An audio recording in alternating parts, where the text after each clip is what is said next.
ਸੋ ਸੂਰਜ ਜੀ, ਤੁਹਾਨੂੰ wedding shoot ਕਰਦੇ ਹੋਏ ਕਿੱਦਾਂ ਦੇ ਚੈਲੰਜ ਫੇਸ ਕਰਨੇ ਪੈਂਦੇ ਨੇ?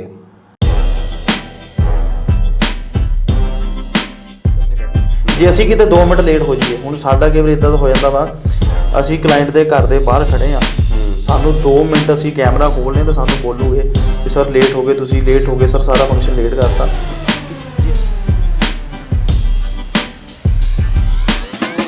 ਜ਼ਿਆਦਾ ਸਾਨੂੰ ਔਖਾ ਲੱਗਦਾ ਵੇਟ ਕਰਨਾ, 3-4 ਘੰਟੇ ਵੈਨਿਊ 'ਤੇ ਵੇਟ ਕਰਨਾ। ਕਿ ਮੇਰੀ ਸ਼ੁਰੂ ਤੋਂ ਇੱਛਾ ਸੀ ਕਿ ਮੈਂ ਵਧੀਆ ਲੈਵਲ 'ਤੇ ਕੰਮ ਕਰਾਂ, ਵਧੀਆ ਬੰਦੇ ਨੂੰ ਸਿੱਖਾਂ। ਜੇ ਮੈਂ ਕਿਸੇ ਪਿੰਡ 'ਚ ਕਰੂੰਗਾ ਤਾਂ ਸ਼ਾਇਦ ਮੈਨੂੰ ਉੱਦਾਂ ਦਾ ਸਰਕਲ ਮਿਲੂਗਾ। ਮੈਂ ਗੋਲਡ ਗਹਿਣੇ ਰੱਖ ਕੇ, ਮੰਮੀ ਆ ਬਾਲੀਆਂ ਗਹਿਣੇ ਰੱਖ ਕੇ ਤੇ ਮੈਂ ਕੈਮਰਾ ਲਿਆ।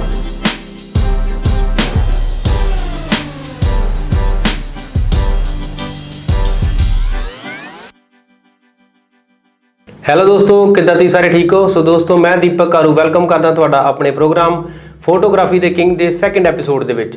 ਸੋ ਦੋਸਤੋ, ਤੁਸੀਂ ਵੀਡੀਓ ਦਾ ਥੰਬਨੇਲ ਦੇਖ ਹੀ ਲਿਆ ਹੋਵੇਗਾ ਜੀ। ਦੋਸਤੋ, ਅੱਜ ਸਾਡੇ ਸਟੂਡੀਓ ਦੇ ਵਿੱਚ ਔਰ ਸਾਡੇ ਇਸ ਪ੍ਰੋਗਰਾਮ ਦੇ ਸੈਕਿੰਡ ਐਪੀਸੋਡ ਦੇ ਵਿੱਚ ਮੌਜੂਦ ਨੇ ਸੂਰਜ ਰਾਜ ਡੋਗਰਾ ਜੀ, ਜੋ ਕਿ ਫੋਟੋਗ੍ਰਾਫੀ ਐਂਡ ਸਿਨੇਮਾਟੋਗ੍ਰਾਫੀ ਦੇ ਮਾਹਰ ਨੇ ਔਰ ਅੱਜ ਸਾਡੇ ਸਟੂਡੀਓ ਦੇ ਵਿੱਚ ਮੌਜੂਦ ਨੇ। ਆਓ ਦੋਸਤੋ, ਉਹਨਾਂ ਨਾਲ ਕਰਦੇ ਹਾਂ ਗੱਲਬਾਤ ਤੇ ਪੁੱਛਦੇ ਹਾਂ ਉਹਨਾਂ ਦੀ ਜੀਵਨੀ ਬਾਰੇ।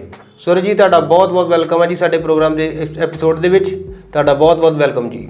ਥੈਂਕ ਯੂ ਦੀਪਕ ਜੀ, ਤੁਹਾਡਾ ਤੁਸੀਂ ਮੈਨੂੰ ਬੁਲਾਇਆ ਜੀ। ਤੇ ਅੱਜ ਅਸੀਂ ਇਸ ਬਾਰੇ ਗੱਲਬਾਤ ਕਰਾਂਗੇ ਸਾਰੇ। ਤੁਸੀਂ ਮੇਰੇ ਬਾਰੇ ਪੁੱਛ ਰਹੇ ਹੋ ਜੋ ਸਾਰਾ ਕੁਝ ਜੀ, ਤੇ ਮੈਨੂੰ ਬਹੁਤ ਖੁਸ਼ੀ ਹੈ। ਮੈਂ ਸਭ ਤੋਂ ਪਹਿਲਾਂ ਤੁਹਾਡਾ ਥੈਂਕਸ ਕਰਦਾ ਹਾਂ ਕਿ ਤੁਸੀਂ ਮੈਨੂੰ ਇਸ ਪ੍ਰੋਗਰਾਮ 'ਤੇ ਬੁਲਾਇਆ।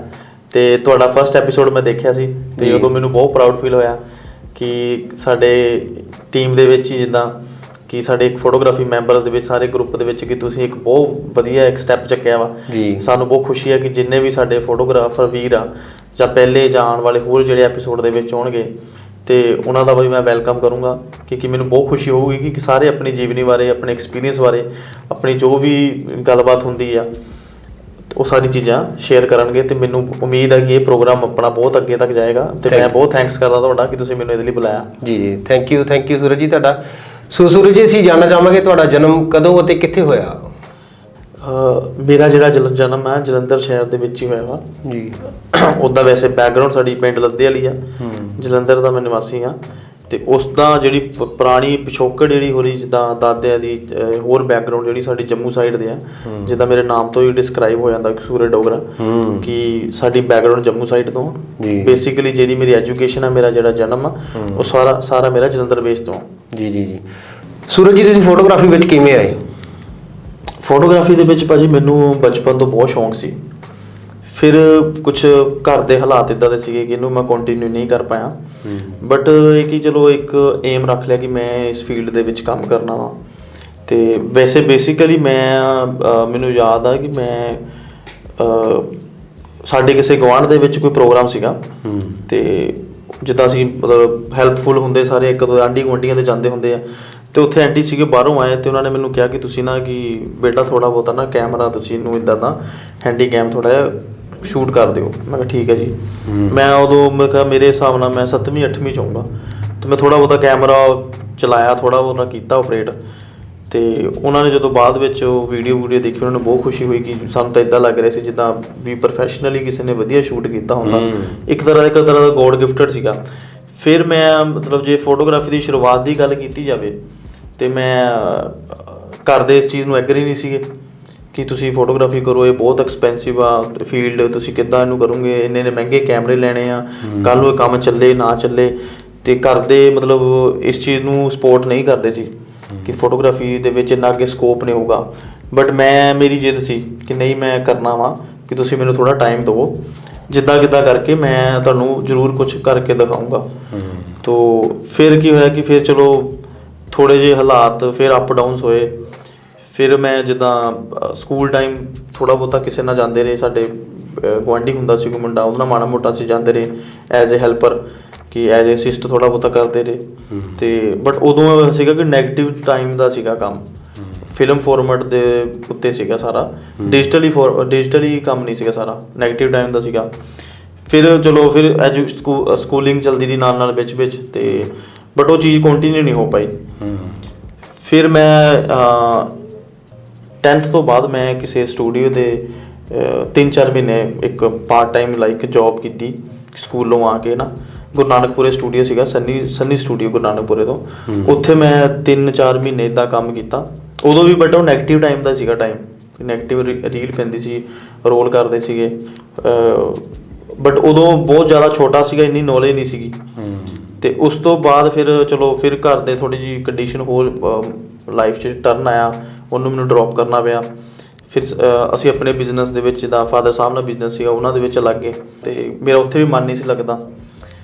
ਅਤੇ ਫਿਰ ਵੀ ਚਲੋ ਮੈਂ ਘਰ ਦੇ ਨਾਲ ਥੋੜ੍ਹੀ ਬਹੁਤੀ ਜਿੱਦ ਜੁੱਦ ਕੀਤੀ ਕਿ ਨਹੀਂ ਮੈਂ ਇੱਦਾਂ ਦਾ ਕਰਨਾ। ਘਰ ਦੇ ਕਹਿੰਦੇ ਚਲੋ ਠੀਕ ਆ, ਤੇਰੀ ਇੱਛਾ ਵਾ, ਤੂੰ ਦੇਖ ਲਾ। ਅਤੇ +2 ਉਦੋਂ ਮੈਂ ਹੋ ਗਈ ਸੀ ਮੇਰੀ। ਫਿਰ +2 ਤੋਂ ਬਾਅਦ ਮੇਰਾ ਗੈਪ ਸੀਗਾ। ਗੈਪ ਤੋਂ ਬਾਅਦ ਫਿਰ ਮੈਂ ਜਿੱਦਾਂ 2-3 ਦੋਸਤਾਂ ਨੂੰ ਪੁੱਛਿਆ ਕਿ ਮੈਂ ਇੱਦਾਂ ਕਿਤੇ ਕੰਮ ਕਰਨਾ, ਮੈਂ ਵਧੀਆ ਮਤਲਬ ਕਿ ਮੇਰੀ ਸ਼ੁਰੂ ਤੋਂ ਇੱਛਾ ਸੀ ਕਿ ਮੈਂ ਵਧੀਆ ਲੈਵਲ 'ਤੇ ਕੰਮ ਕਰਾਂ, ਵਧੀਆ ਬੰਦਿਆਂ ਕੋਲ ਸਿੱਖਾਂ। ਜੇ ਮੈਂ ਕਿਸੇ ਪਿੰਡ 'ਚ ਕਰੂੰਗਾ ਤਾਂ ਸ਼ਾਇਦ ਮੈਨੂੰ ਉੱਦਾਂ ਦਾ ਸਰਕਲ ਮਿਲੂਗਾ। ਅਤੇ ਮੈਨੂੰ ਇਹ ਸੀਗਾ ਕਿ ਨਹੀਂ, ਮੈਂ ਨਾ ਲੋਕਲ ਲੱਦੇ ਵਾਲੀ ਦੇ ਵਿੱਚ, ਰਾਮਾ ਮੰਡੀ ਦੇ ਵਿੱਚ ਕਿਤੇ ਮੈਂ ਕੰਮ ਨਹੀਂ ਕਰਨਾ ਹੈ ਨਾ। ਉਦੋਂ ਸਾਡਾ ਜਿਹੜਾ ਪਹਿਲਾ ਪੁਰਾਣਾ ਘਰ ਹੁੰਦਾ ਸੀ ਪਿੰਡ ਚੂੜ ਵਾਲੀ, ਉਦੋਂ ਦੀ ਗੱਲ ਕਰ ਰਿਹਾ, ਇਹ 2012 ਦੀ ਗੱਲ ਆ। ਉਦੋਂ ਮੈਂ ਸ਼ੁਰੂ ਕੀਤੀ ਫੋਟੋਗ੍ਰਾਫੀ ਮਾਡਲ ਟਾਊਨ ਆਪਣੇ ਜਲੰਧਰ। ਉੱਥੇ ਹੁੰਦਾ ਸੀ ਭਾਜੀ ਹੋਣਾ ਦਾ ਸਟੂਡੀਓ ਸੁਪਰ ਸਨੈਪ। ਅਤੇ ਉਹਦਾ ਵੀ ਕਿੱਸਾ ਇੱਕ ਇੱਦਾਂ ਦਾ ਕਿ ਮੈਂ ਫਸਟ ਡੇ ਜਿੱਦਾਂ ਮੈਂ ਬਾਈਕ 'ਤੇ ਗਿਆ, ਪੂਰਾ ਮਾਡਲ ਟਾਊਨ ਘੁੰਮਿਆ, 1-2 ਜਣਿਆਂ ਨੂੰ ਪੁੱਛਿਆ, ਅਤੇ ਇੱਦਾਂ ਮੈਂ ਬੋਰਡ ਦੇਖਿਆ ਸਟੂਡੀਓ ਦਾ, ਅਤੇ ਮੈਂ ਬਾਈਕ ਲਗਾਈ ਸਾਈਡ 'ਤੇ, ਅਤੇ ਮੈਂ ਅੰਦਰ ਚਲਾ ਗਿਆ ਦੁਕਾਨ 'ਤੇ। ਅਤੇ ਮੈਂ ਕਿਹਾ ਭਾਜੀ ਇੱਦਾਂ ਤੁਹਾਨੂੰ ਲੋੜ ਹੈਗੀ ਕਿਸੇ ਬੰਦੇ ਦੀ ਕੰਮ ਦੀ ਹੈ ਨਾ। ਅਤੇ ਉੱਥੇ ਆਪਣੇ ਜਿੱਦਾਂ ਭਾਜੀ ਆਪ ਤਾਂ ਨਹੀਂ ਸੀਗੇ, ਥੱਲੇ ਜਿੱਦਾਂ ਸੀਗੇ ਲਾਡੀ ਭਾਜੀ, ਜਿੱਦਾਂ ਮਤਲਬ ਮੇਰੇ ਜਿਹੜੇ ਉਸਤਾਦ ਜੀ ਆ ਉਹ ਸੀਗੇ ਮੋਹਰੇ ਬੈਠੇ। ਅਤੇ ਕਹਿੰਦੇ ਤੂੰ ਕੀ ਕਰਨਾ? ਮੈਂ ਕਿਹਾ ਮੈਂ ਇੱਦਾਂ ਭਾਜੀ ਕੰਮ ਸਿੱਖਣਾ। ਅਤੇ ਕਹਿੰਦੇ ਕੰਮ ਤਾਂ ਬਹੁਤ ਔਖਾ ਵਾ, ਕਿ ਤੇਰੇ ਲਈ ਔਖਾ ਹੋਊਗਾ ਨਾ, ਕਿ ਫੋਟੋਗ੍ਰਾਫੀ 'ਚ ਕੁਛ ਨਹੀਂ ਰੱਖਿਆ। ਮੈਂ ਕਿਹਾ ਨਹੀਂ ਭਾਜੀ ਮੈਂ ਜੀ ਸਿੱਖਣਾ ਜੀ। ਕਹਿੰਦੇ ਜੇ ਤੂੰ ਸਿੱਖਣਾ ਹੀ ਆ ਅਤੇ ਫਿਰ ਤੇਰੀ ਮਰਜ਼ੀ, ਅਸੀਂ ਤੈਨੂੰ ਨਹੀਂ ਕਹਿ ਸਕਦੇ। ਤਾਂ ਹਾਂ ਵੀ ਠੀਕ ਆ। ਉਹਨਾਂ ਨੇ ਫਿਰ ਭਾਜੀ ਨੂੰ ਬੁਲਾਇਆ ਕਿ ਭਾਜੀ ਇੱਦਾਂ ਮੁੰਡਾ ਆਪਣੇ ਕੋਲ ਆਇਆ ਵਾ ਅਤੇ ਇੱਦਾਂ ਦਾ ਕੰਮ ਸਿੱਖਣਾ। ਭਾਜੀ ਆਏ ਅਤੇ ਭਾਈ ਨੇ ਬੁਲਾਇਆ ਮੈਨੂੰ, ਕਹਿੰਦੇ ਠੀਕ ਆ, ਆ ਜਾਓ ਤੁਸੀਂ, ਤੁਹਾਡੀ ਇੰਨੀ ਤੁਹਾਨੂੰ ਆਪਾਂ ਖਰਚਾ ਦੇਵਾਂਗੇ। ਉਸ ਟਾਈਮ 'ਚ 2500 ਰੁਪਏ ਉਹਨਾਂ ਨੇ ਮੈਨੂੰ ਕਿਹਾ ਸੀ ਕਿ ਤੈਨੂੰ ਮੰਥਲੀ ਸੀ 2500 ਰੁਪਇਆ ਤੇਰੀ ਸੈਲਰੀ ਦੇਵਾਂਗੇ। ਮੈਂ ਕਿਹਾ ਠੀਕ ਹੈ ਜੀ। ਅਤੇ 2-3 ਮਹੀਨੇ ਹੋਏ, ਅਤੇ 2 ਕੁ ਮਹੀਨੇ ਜਿੱਦਾਂ ਠੀਕ ਲੱਗੇ। ਉਸ ਤੋਂ ਬਾਅਦ ਕੀ ਹੋਇਆ ਜੀ, 2012 ਦੀ ਗੱਲ ਆ, ਮੇਰਾ ਅਕਤੂਬਰ ਮਹੀਨੇ ਦੇ ਵਿੱਚ ਮੈਂ ਸ਼ੁਰੂਆਤ ਕੀਤੀ ਫਸਟ, ਮਤਲਬ ਉਹਨਾਂ ਦੇ ਕੋਲ। ਉਦੋਂ ਮੈਨੂੰ ਉਹਦਾ ਇਹ ਕਿ ਮੈਨੂੰ ਬੇਸਿਕ ਨੌਲੇਜ ਸੀਗੀ ਕੈਮਰੇ ਦੀ, ਜਾਂ ਜਿੱਦਾਂ ਸ਼ੋਪ 'ਤੇ ਲੱਗਾ ਜਾਂ ਹੋਰ ਸਰਕਲ ਦੇ ਵਿੱਚ ਥੋੜ੍ਹੀ ਬਹੁਤੀ ਮੈਨੂੰ ਬੇਸਿਕ ਨੌਲੇਜ ਸੀਗੀ। ਬਟ ਮੈਨੂੰ ਕੈਮਰਾ ਨਹੀਂ ਸੀ ਫੜਨਾ ਆਉਂਦਾ, ਕਿ ਜਿੱਦਾਂ ਨਾ ਕਿਸ ਐਂਗਲ ਤੋਂ ਤੁਸੀਂ ਕੈਮਰਾ ਫੜਨਾ ਵਾ, ਤੁਹਾਡੇ ਲੈਂਸ ਕੀ ਹੁੰਦੇ, ਮਤਲਬ ਬਿਲਕੁਲ ਜ਼ੀਰੋ ਸੀ। ISO ਅਪਰਚਰ ਕੁਛ ਵੀ ਨਹੀਂ ਸੀ ਪਤਾ। ਅਤੇ ਚਲੋ ਮੈਂ ਥੋੜ੍ਹਾ ਬਹੁਤਾ ਨਾ ਹੈਲਪ ਵੀ ਕਰਨੀ, ਸਫਾਈ ਵੀ ਕਰਨੀ ਦੁਕਾਨ 'ਤੇ, ਸਾਰਾ ਨਾ ਕੰਮ ਕੁਮ ਕਰਨਾ। ਅਤੇ 2 ਕੁ ਮਹੀਨੇ ਬਾਅਦ ਕਿ ਫਾਦਰ ਸਾਹਿਬ ਦੀ ਡੈਥ ਹੋ ਗਈ। ਜਦੋਂ ਫਾਦਰ ਸਾਹਿਬ ਦੀ ਡੈਥ ਹੋਈ ਅਤੇ ਫਿਰ ਘਰਦਿਆਂ ਨੂੰ ਲੱਗਾ ਕਿ ਹੁਣ ਪੈਸੇ ਦੀ ਬਹੁਤ ਲੋੜ ਆ, ਕਿ ਇਹਨੂੰ ਕੰਮ ਛੱਡਣਾ ਪੈਣਾ। ਕਿ 2500 ਰੁਪਇਆ ਕੁਛ ਵੀ ਨਹੀਂ ਹੁੰਦਾ, ਪਿੰਡੋਂ ਆਉਣਾ ਇੰਨੀ ਦੂਰੋਂ ਬਾਈਕ 'ਤੇ, ਅਤੇ 1000-1200 ਦਾ ਤੇਲ ਹੀ ਲੱਗ ਜਾਂਦਾ ਸੀ। ਅਤੇ ਬੜਾ ਔਖਾ ਸੀਗਾ ਟਾਈਮ। ਅਤੇ ਫਿਰ ਵੀ ਚਲੋ ਘਰਦਿਆਂ ਨੇ ਕਿਹਾ ਕਿ ਨਹੀਂ, ਮੇਰੀ ਸਿਸਟਰ ਸੀਗੇ, ਮੇਰੇ ਮਦਰ ਸੀਗੇ, ਉਹਨਾਂ ਨੇ ਸਪੋਰਟ ਕੀਤਾ ਕਿ ਨਹੀਂ ਜੇ ਤੂੰ ਕਰਨਾ ਸੀ ਤੈਨੂੰ ਦਿੰਨੇ ਸਪੋਰਟ ਕਰਦੇ ਆ। ਅਤੇ ਚਲੋ ਹੌਲੀ-ਹੌਲੀ, ਅਤੇ ਪਰ ਮੇਰਾ ਬਾਈਕ ਮੈਨੂੰ ਵੇਚਣਾ ਪਿਆ। ਅਤੇ ਮੈਂ ਚੂੜਵਾਲੀ ਤੋਂ ਮਾਡਲ ਟਾਊਨ ਮੈਨੂੰ 22 ਕਿਲੋਮੀਟਰ ਪੈਂਦਾ ਹੈ। ਅਤੇ 22 ਕਿਲੋਮੀਟਰ ਮੈਂ ਸਾਈਕਲ 'ਤੇ ਵੀ, ਮੈਂ ਕਈ ਟਾਈਮ ਮੈਂ ਸਾਈਕਲ 'ਤੇ ਵੀ ਗਿਆ। ਅਤੇ ਕੱਪੜੇ ਮੈਂ ਰੱਖੇ ਹੁੰਦੇ ਸੀ ਐਕਸਟਰਾ, ਭੇਜਾਂ ਨੇ ਪਸੀਨੇ ਨਾਲ, ਉੱਥੇ ਜਾ ਕੇ ਚੇਂਜ ਕਰਨੇ। ਅਤੇ ਉਹ ਜਦੋਂ 40-42 ਕਿਲੋਮੀਟਰ ਹੋ ਗਿਆ ਇੱਕ ਸਾਈਡ ਦਾ, ਅਤੇ ਘਰਦਿਆਂ ਨੇ ਕਹਿਣਾ ਵੀ ਕਿ ਤੇਰੇ ਲਈ ਤਾਂ ਬਹੁਤ ਔਖਾ ਵਾ। ਫਿਰ ਮੈਂ ਬੱਸੇ ਸ਼ੁਰੂ ਕੀਤਾ ਹੌਲੀ ਜਾਣਾ, ਠੰਡ ਹੋਣੀ, ਬੱਸੇ ਜਾਣਾ, ਜਾਂ ਫਿਰ ਕਈ ਵਾਰੀ ਮੈਂ ਭਾਈ ਦੇ ਘਰੇ ਰੁਕ ਜਾਣਾ, ਜਿੱਦਾਂ ਲਾਡੀ ਭਾਈ ਦੇ ਘਰੇ ਰੁਕ ਗਏ ਜਾਂ ਨੰਦਰਾ ਜੀ ਦੇ ਘਰੇ ਰੁਕ ਗਏ। ਅਤੇ ਉਹਨਾਂ ਨੇ ਬਹੁਤ ਸਪੋਰਟ ਕੀਤਾ ਕਿ ਭਾਈ ਨੇ ਕਹਿਣਾ ਤੂੰ ਇੰਨੀ ਦੂਰ ਆਉਣਾ ਜਾਣਾ। ਅਤੇ ਉਹ 1.5-2 ਸਾਲ ਪੀਰੀਅਡ ਆ ਨਾ, ਇੱਦਾਂ ਹੀ ਸਟਰਗਲ ਤਾਂ ਨਿਕਲਿਆ। ਚਲੋ ਇੱਦਾਂ ਸੀਗਾ ਕਿ ਮੈਂ ਮਿਹਨਤੀ ਸੀਗਾ, ਭਾਈ ਹੁਣੀ ਵੀ ਬਹੁਤ ਸਪੋਰਟਿਵ ਸੀਗੇ। ਭਾਈ ਹੁਣੇ ਮੈਨੂੰ ਫਿਰ ਬਾਈਕ ਦੁਬਾਰਾ ਲੈ ਕੇ ਦਿੱਤਾ, ਮੈਨੂੰ ਚੱਲਦਾ ਬਾਈਕ ਲੈ ਕੇ ਦਿੱਤਾ। ਜਾਂ ਮੈਨੂੰ ਜਦੋਂ ਫਾਦਰ ਸਾਹਿਬ ਦੀ ਡੈਥ ਹੋਈ ਉਦੋਂ ਮੇਰੀ ਪੈਸਿਆਂ ਦੇ ਲਈ ਹੈਲਪ ਕੀਤੀ, ਕਿ ਮਤਲਬ ਮੈਨੂੰ ਉਹਨਾਂ ਨੂੰ ਇਹ ਸੀਗਾ ਕਿ ਮੁੰਡਾ ਕੁਛ ਖਾਂਦਾ ਪੀਂਦਾ ਨਹੀਂ ਹੈ, ਵਧੀਆ ਵਾ, ਪੜ੍ਹਿਆ ਲਿਖਿਆ ਹੈਗਾ। ਅਤੇ ਉਦੋਂ ਮੇਰੀ +2 ਸੀ ਸਿਰਫ। ਅਤੇ ਉਸ ਤੋਂ ਬਾਅਦ ਜਦੋਂ ਮੈਂ ਬਾਈਕ ਵੀ ਮੈਨੂੰ ਚਲੋ ਭਾਈ ਹੁਣ ਲੈ ਤਾਂ ਹੈਲਪ ਕਰਦੀ। ਅਤੇ ਮੇਰੇ ਨਾ ਇੱਦਾਂ ਹੀ 1-2 ਫਰੈਂਡਸ ਬਣ ਗਏ ਜਿੱਦਾਂ ਫੇਸਬੁੱਕ 'ਤੇ ਜਾਂ ਕੁਛ ਵੀ। ਅਤੇ ਮੈਂ ਉਹਨਾਂ ਨੂੰ ਦੇਖਦਾ ਹੁੰਦਾ ਸੀ ਕਿ ਉਹ ਕਾਲਜ ਜਾ ਰਹੇ ਆ, ਪੜ੍ਹ ਰਹੇ ਆ, ਕਈ ਇਸ ਫੀਲਡ ਦੇ ਰਿਲੇਟਡ ਆ। ਅਤੇ ਫਿਰ ਮੇਰੀ ਨਾ ਇੱਦਾਂ ਇੱਛਾ ਜਾਗੀ ਕਿ ਮੈਨੂੰ ਅੱਗੇ ਪੜ੍ਹਨਾ ਚਾਹੀਦਾ ਵਾ। ਕਿ ਮੈਂ ਸਰਕਲ 'ਚ ਦੇਖਦਾ ਕਿ ਸਾਰੇ ਉਹੀ ਸੀਜ਼ਨ 'ਚ ਕੰਮ ਕਰ ਰਹੇ, ਆਫ ਸੀਜ਼ਨ ਇੱਦਾਂ ਕਰ ਰਹੇ ਆ, ਕਿ ਮੈਂ ਡਿਫਰੈਂਟ ਕਿੱਦਾਂ ਹੋਊਗਾ। ਜੇ ਮੈਨੂੰ ਨਾ ਪੜ੍ਹਨਾ ਚਾਹੀਦਾ ਜੀ। ਸੋ ਤੁਸੀਂ ਪਹਿਲਾਂ ਸਟੱਡੀ ਤੋਂ ਬਾਅਦ ਤੁਸੀਂ ਫੋਟੋਗ੍ਰਾਫੀ ਉੱਦਾਂ ਸਿੱਖਣ ਲੱਗ ਗਏ। ਹਾਂਜੀ। ਸਿੱਖਣ ਤੋਂ ਬਾਅਦ ਫਿਰ ਤੁਸੀਂ ਫੋਟੋਗ੍ਰਾਫੀ ਦੀ ਸਟੱਡੀ ਜੁਆਇਨ ਕੀਤੀ। ਹਾਂ। ਸੋ ਉਹਦੇ ਬਾਰੇ ਦੱਸੋ ਸਾਨੂੰ। ਹਾਂਜੀ, ਮੈਂ ਜਿੱਦਾਂ ਕਿ +2 ਕਰਕੇ 2.5 ਤੋਂ 3 ਸਾਲ ਦਾ ਪੀਰੀਅਡ ਜਿਹੜਾ ਮੇਰਾ ਟਾਈਮ ਪੀਰੀਅਡ ਸੀਗਾ ਉਹ ਸ਼ੌਪ ਤੇ ਸੀਗਾ।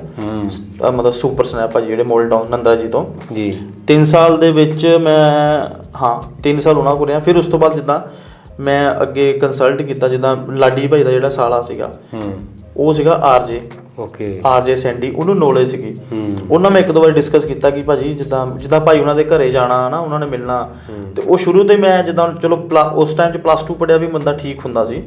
ਜੇ ਆਪਾਂ 2000 ਆਪਾਂ ਪਿੱਛੇ ਜਾਂਦੇ 12 ਸਾਲ ਪਿੱਛੇ ਚੱਲ ਜਾਂਦੇ ਹਾਂ, ਉਦੋਂ ਵੀ +2 ਨੂੰ ਠੀਕ ਮੰਨਦੇ ਸੀਗੇ।